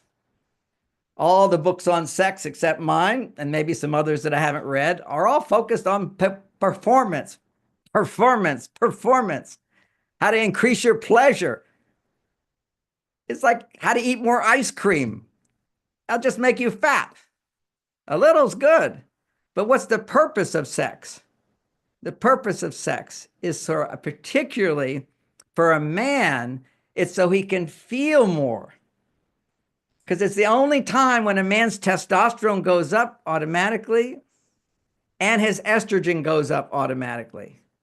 That means his female side goes up, his testosterone side goes up, and that's because his mirror cells open up. And if during making love, he uses that moment to enjoy the pleasure, but use the pleasure to feel more, and in feeling more, focus his attention, like in meditation, you'd focus on a mantra, you focus on how much you love your partner and talk to them and tell them over and over how much I love you, I love you, I love you, I love you, while she's coming over and over and over. The key there is for men to express, first feel, and express their love for their partner. And this is the beautiful thing about our civilization that values monogamy. It was the evolution to recognize romantic love, to sustain romantic love. We now have the biology of that. Which book is that written? That's in Be Happy With or Without a Man. But one of the benefits of being with a man is that if he's monogamous, your estrogen levels effortlessly stay high. If you're a celibate woman, if you're celibate, you can keep these high estrogen levels as well. But if you have sex with yourself or sex without love, your body does not make an important hormone called prolactin. Prolactin is the hormone of longevity. It's the hormone of dramatic stress reduction. It's why couples in monogamous relationships, and we'll call that marriage, has proven that married couples, which are not rare, all we think about is all these unhappy couples. Well, half the couples that get married are great. They live a whole lifetime. They have a wonderful life. That gets no publicity in the world, is how many wonderful couples there are who love each other for a lifetime. And what happens is through monogamy, through bonding and through monogamy, only in monogamy do you produce this hormone called prolactin. All it takes is go do some porn, go do yourself, go have sex without love, casual sex. And not only do you not produce prolactin, but you produce a higher than normal levels of dopamine at the level of cocaine, and you become addicted to promiscuous sex because you don't have that clarity of bonding with somebody by producing the hormones of increasing testosterone and estrogen in a man, and for a woman, increasing estrogen, and then her testosterone comes up to its highest level when she has orgasm. And this is what we hope to be the spiritual ecstasy of life. We talked about the angels as far as a external visitation for me, not something I need or have tried to have, but one day I was meditating. This is maybe 20 years ago, probably. And this voice spoke to me from outside. I have internal conversations with God all the time, but the outside voice spoke to me and it said, "Hi, John." That was it. "Hi, John." Just loud. And it was pure masculinity. And it was pure femininity. It was not no sex angel. It was both sex angel. It was a blend of the masculine energy, a blend of the feminine energy. And as human beings, we can hope to blend that through loving relationships, through orgasmic fulfillment with each other, or through loving connection with each other. When a man can fully open his heart to a woman and yet be of service to her and not have negative emotions. You see, whenever a man has negative emotions, his stress levels are off the chart. Now he's no longer making adrenaline. Anytime a man has a negative emotion, he's producing cortisol. It's a different hormone. It's a terrible stress hormone. It's what you produce when there's really a tiger facing you. And you produce cortisol. And if you continue to produce cortisol chronically, then you get heart attacks and you get cholesterol problems, all that stuff. It's all about high stress levels that people get sick with that. Acute stress is not such a big deal. It just means you have a stress reaction to fight the tiger and get away, whatever it is. But then it has to settle back down. But for us as human beings today, there's no tiger. You've got about 10 minutes to deal with a tiger. And if you don't come back to safety, you're dead. So your brain basically says for a man, I can listen to a woman talk and be upset for about 10 minutes. That's a max. Women have to understand that. If you're upset, give a man 10 minutes. And this is one of the techniques I teach, which is called Venus talk. In a Venus talk, you can open a man's, remember I said there's two places. One is in sex, and the other is when a man is responding to an emotional an emotional distress signal, and he's not being blamed. Okay, so we're emergency workers, you know, firemen, policemen, soldiers, and all that. As long as it doesn't take, it can start happen and go back. That's okay. So what happens is that under situations of emergency, where there's emotion, where there's life and death danger, when there's emotion, men's receptor sites will open up. Perfect for a woman. You've got 5 to 8 times more emotion just being moderately stressed.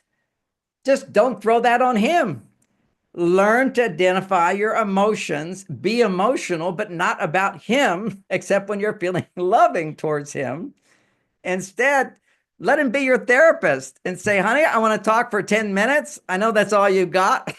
So give me your undivided attention. Don't speak. Don't say anything. You don't need to give me comforting words. All you have to do is listen. And I'm going to speak. So he, in his mind, what will happen, and this is now seen in the brain of men, the emotional part of his brain will light up, not as much as another woman's would, but he will feel some empathy.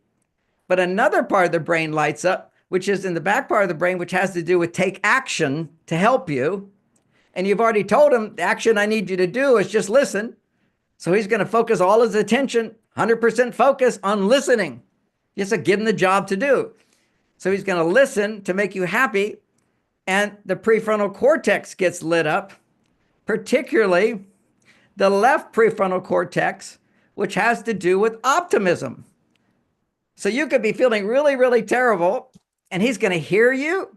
He's going to want to help you, and he's going to feel optimistic, which means I can help. This is an amazing thing. You know, I remember Bonnie's grandmother.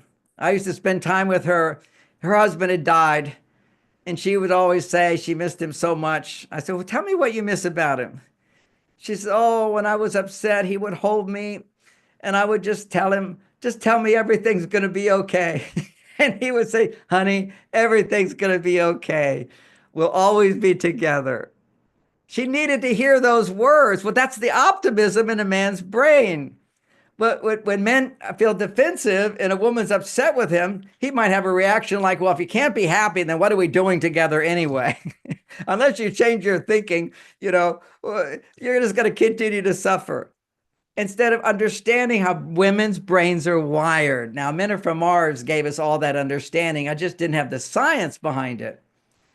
But it's so good to understand that whenever a man or woman has adrenaline, they have opposite reactions. He will underreact. He has no feelings. She will overreact. She will have 8 times more emotion than she would normally have if she wasn't stressed. That's another thing I cover in one of my books. I forget which one that is. And I didn't mention the third title, and I would love for people in giving me feedback. I've got 3 titles here. Which one should I release first, and which one do you like? One is how to talk to a man so he'll listen. And the bottom line of that is when you talk to a man so he'll listen, he'll feel motivated, he'll feel compassion, and he'll want to help you more.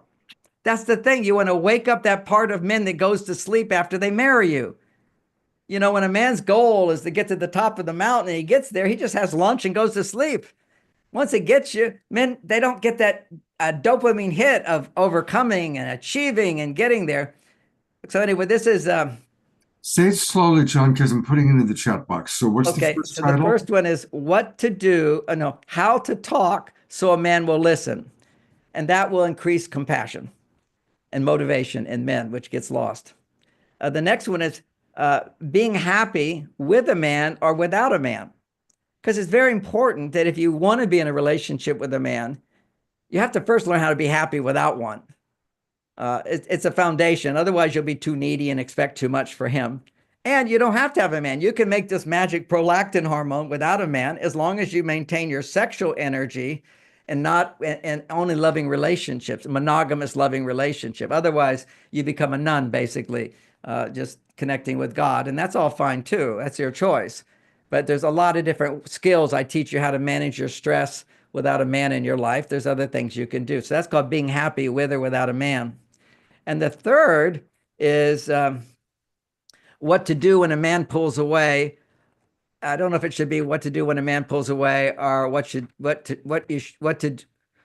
should do when a man disappears. But I think it's more like when he pulls away, because women don't know what to do. They're always asking me, "What do I do? He's not calling back. What do I do? He goes into his cave. He never comes back. What do I do? He's lost motivation." So that book answers that question with a variety of practical solutions. So those are the three books: What to Do When a Man Pulls Away, Being Happy With or Without a Man, and How to Talk So a Man Will Listen. I'm thinking that will be the first one I bring out, or Being Happy, and then I'll bring out the other two.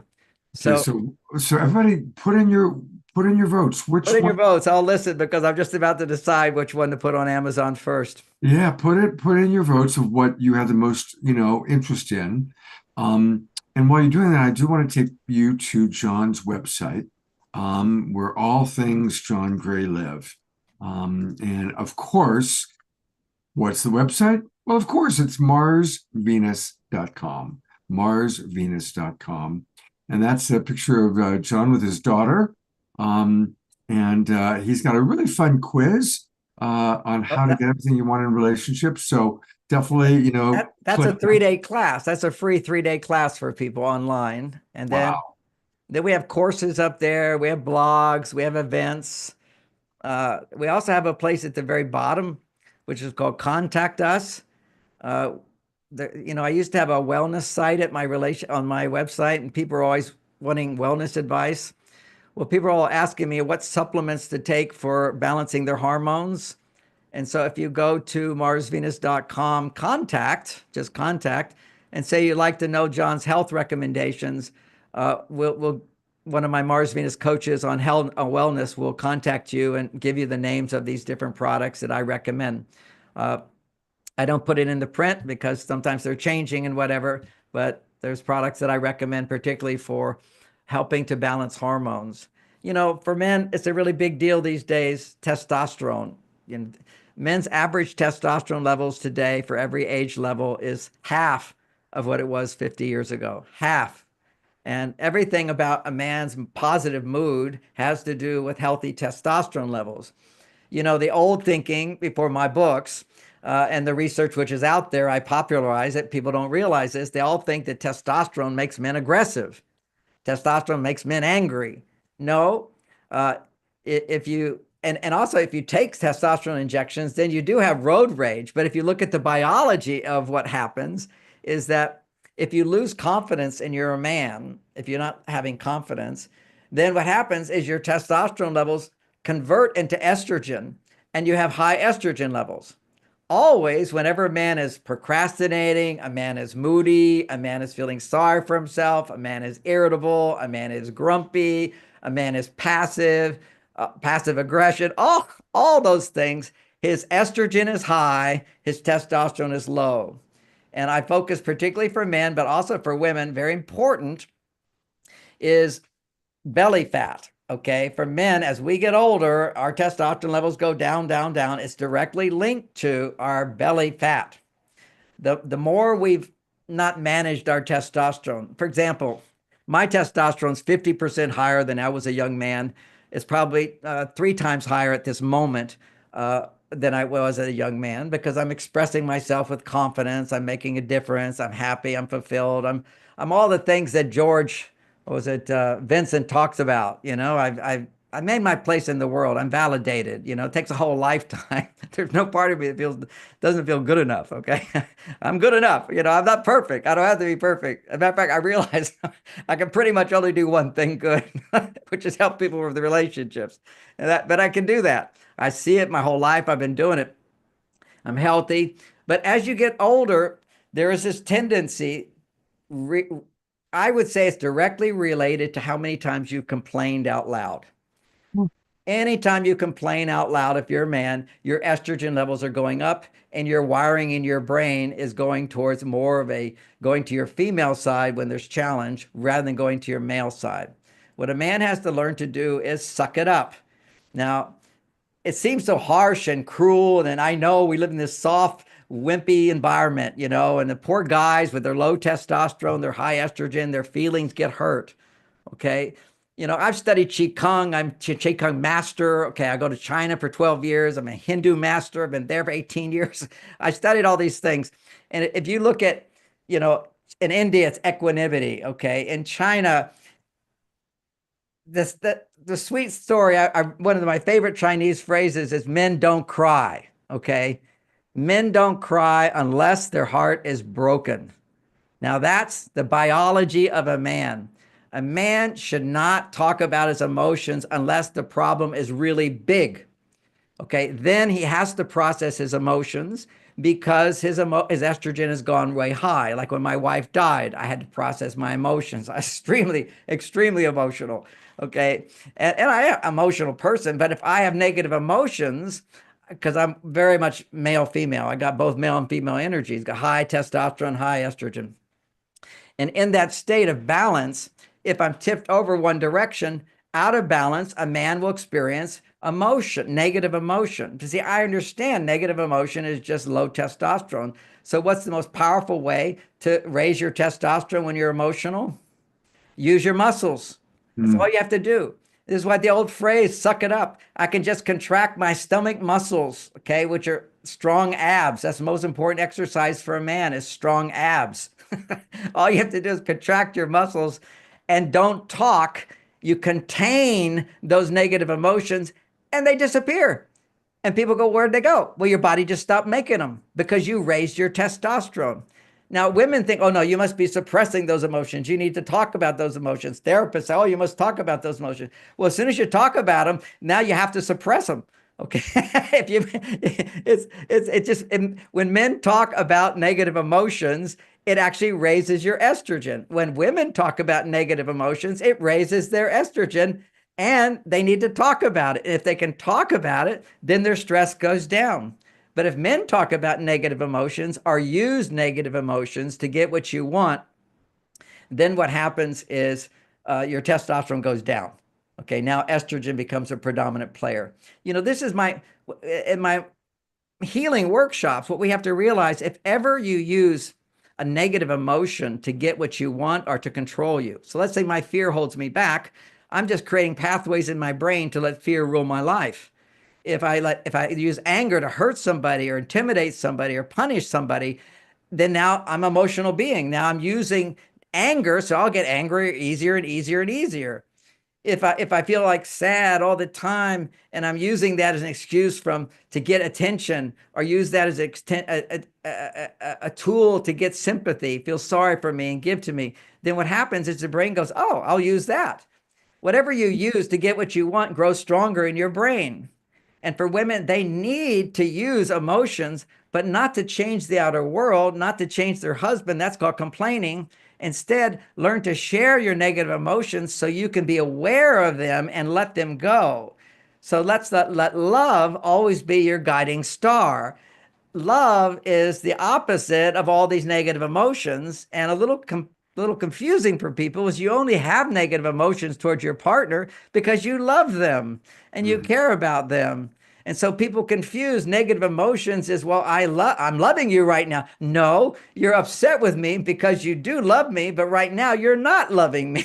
Right now you're withholding your love from me. But the love is there, but we have to find the love, and we can't look to our partners to change in order for us to feel the love in our heart. Then we are victims and our brain doesn't change. We can't anchor ourselves back to who we were as little children, who our hearts were totally open. We were in awe of the world. Our brain was genius. My daughter was saying to me, she's excited about my new book coming out. And she says, now, Dad, you don't have to write like you did when you're younger. You're in your 70s. I said, honey, I'm writing 10 times faster than I was younger.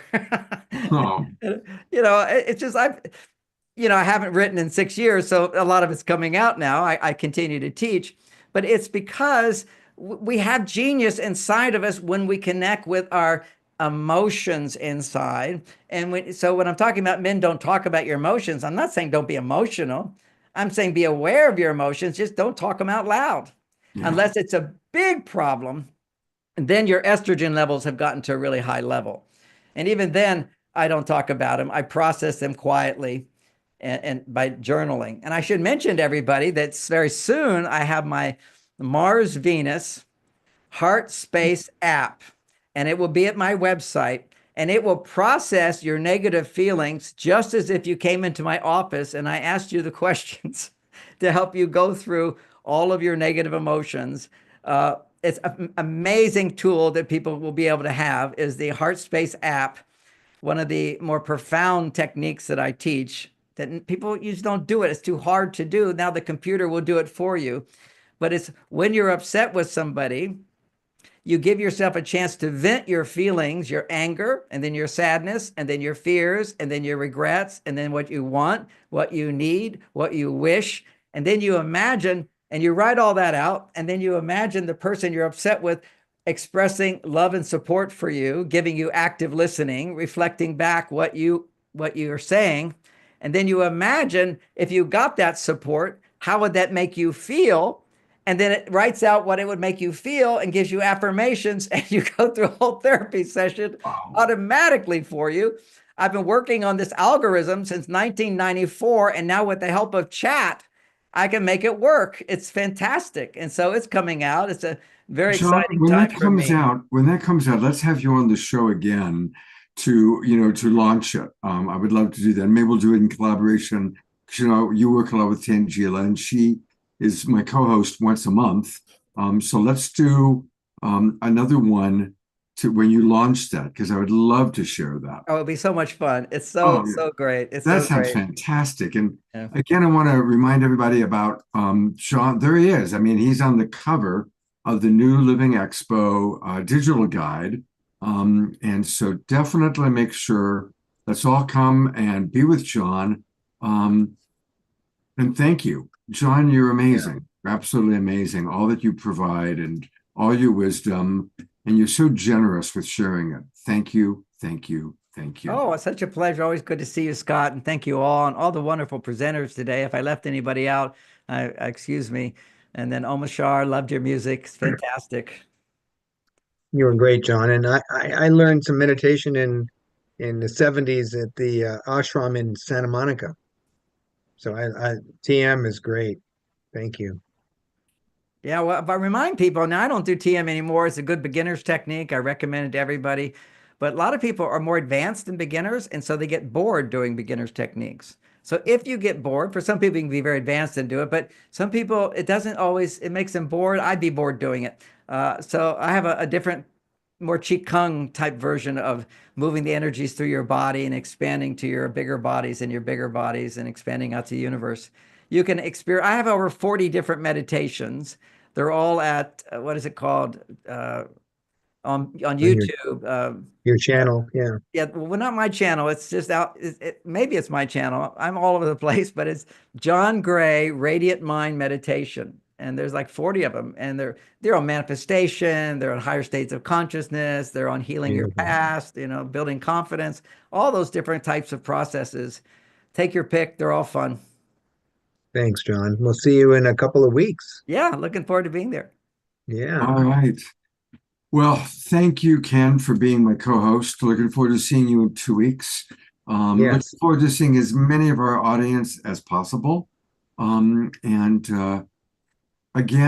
newlivingexpo.com is where you can get all the information. You can get tickets. Very, very reasonable. The main thing is come, be there. And you can stay at it's at a really nice hotel. It's at the Embassy Suites. So a lot of people, if you're traveling from out of town, stay at the Embassy Suites. We all are hanging out, going out to dinner, spending time together. It's definitely a wonderful place to be. Thanks, Scott. I'm going to be brief with our announcements because the show is already way long and I'm way hungry, to be perfectly honest. But I wanted to, one of the people who's going to be an exhibitor at your show is with us. She's in the audience. So I'm going to bring up Anna because one of the great things, yes, Anna, you on camera. One of the great things about the Expo is all the exhibitors, all the people that booths and things. So Anna, I wanted to give you a minute just to share, you're on camera, with what you're going to be doing at the Expo. Yeah, my name is Anna, and I'm actually one of the owners of the Stardust Wellness Center in Petaluma. We're an energy enhancement system. And we will be at booth number 72. And we would love to invite all the speakers to come in and join us. And if you have an opportunity, come to our center and enjoy a free session while you're here in town. And Right. tell people briefly about the EE system. I actually just did an EE treatment here in Grass Valley on Monday. And of course, I've done it with you and with Deborah Giusti. Right. But briefly let people know, what is the EE system? So it's an energy enhancement system. It's scalar energy. And what it basically does is put the room into 5D. So basically you're in timelessness, and the energy in there will help you heal from the inside out. It repairs your DNA. And it's been part of my healing journey that I've been on for about 2.5 years. And without it, I know I wouldn't be in the same place I am today. Beautiful. It's a wonderful, wonderful service, Anna, and I recommend it to everybody. So thank you. And I want to just give you a moment to share that. And a big hello to Liz Connors, who connected us and who's I am not camera ready. there you are. Hi, Liz. Love We're ya. roommates. Perfect. What a Honestly, great it's show.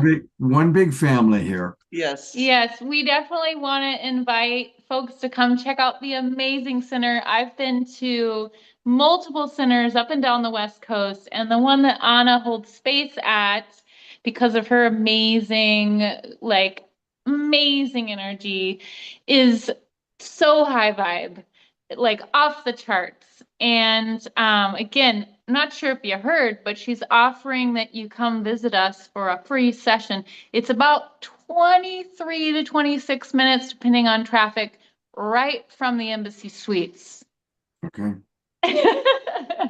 We'll be there. Thanks for being with us. All right, Ken. Well, All right, thank baby. you. A great show. What an amazing Daniel and John Gray and Sasha and Radley and Vincent and great music Kelly. with Astra, Omashar. And we're going to close out with music. And Fanny and Vigari, also known as Star Child and Vigari, are going to complete the evening for us. Thanks, everybody. Yes, here we are. Great shout out to John Gray for all your beautiful insights and the way in which you can enable all of us to deal with all the things we have to deal with. John, you are so funny. Thank you for all that you do to make this world a better place, male, female, and bringing the energy high. And it's just really fun. I'd love to play music for you, man.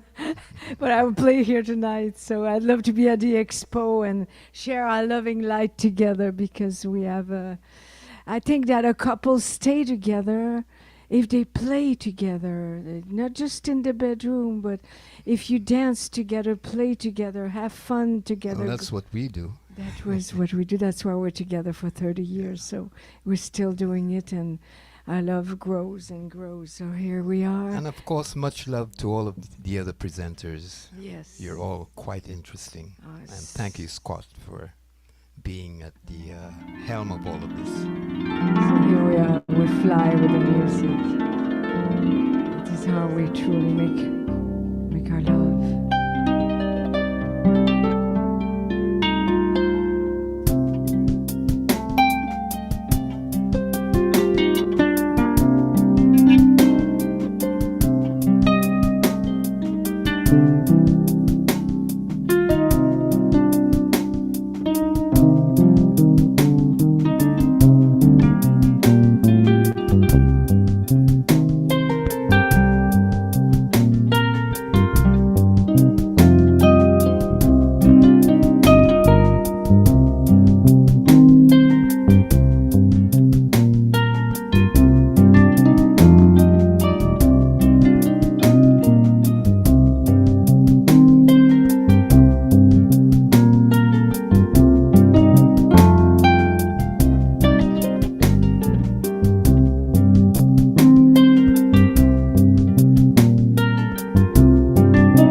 to where you've never been before.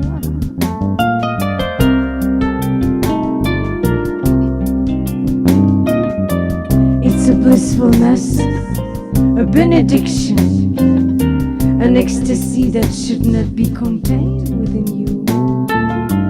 Like a seed, it should open, like a flower overflowing. Spread your fragrance, your radiance, your dance over and beyond, your dance for everyone.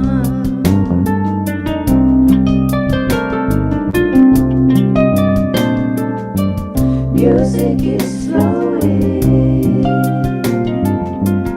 reaching for higher ground. Music is flowing, music is love, reaching for higher ground.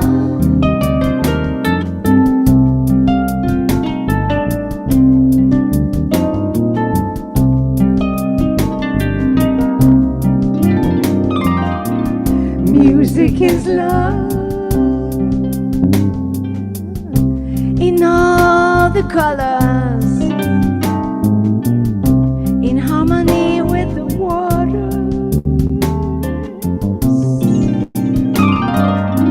It swirls playfully beneath the sky, showered with blessings from the stars.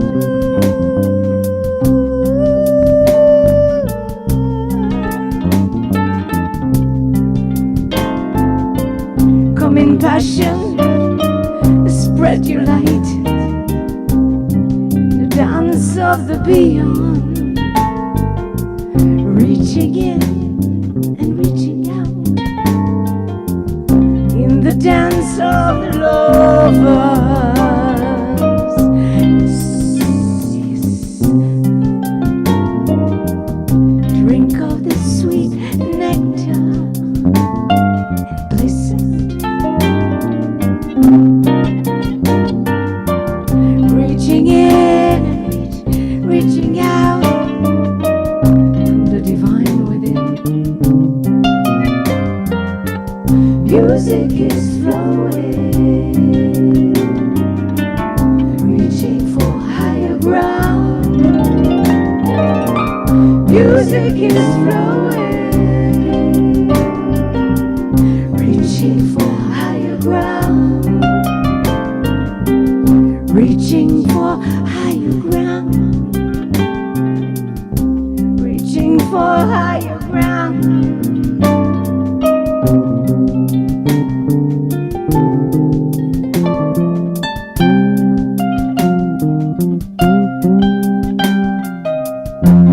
Your love is so deep, like the deep blue sea. Your love is high, like the deep blue sky. Your love heals like the sunlight. Your love heals like the sun. You said, baby,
Music is flowing, reaching for higher ground, reaching in, reaching out. Music is flowing, the dance of the lovers, reaching for higher ground in all the colors. Music is flowing, the river reaching for higher ground, reaching for love. Music is flowing, music is flowing, reaching for higher ground, reaching in, reaching out. Music is flowing, music is love, reaching for higher ground in all the colors. Music is flowing, reaching for higher ground, reaching in, reaching out. Music is flowing, like the dance of the lovers, reaching for higher ground, heals like the sun. Music is flowing, reaching for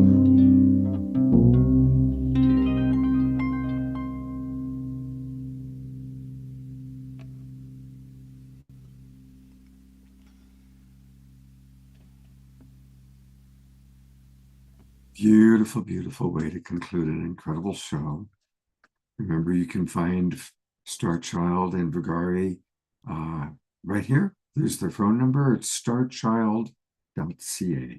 Starchild.ca, and definitely get their music. You can find them as the Mystiques 1111. And we love you both. And I know that we'll see you. I know I've got you booked on the show for a couple of weeks from now, I think it is. So we'll see you again soon. Thank you so much. Have a beautiful Thank you night. again, John and Ken and everybody, all of our presenters, and of course, our beloved Omashar for the brand new, beautiful song that he shared with us tonight. And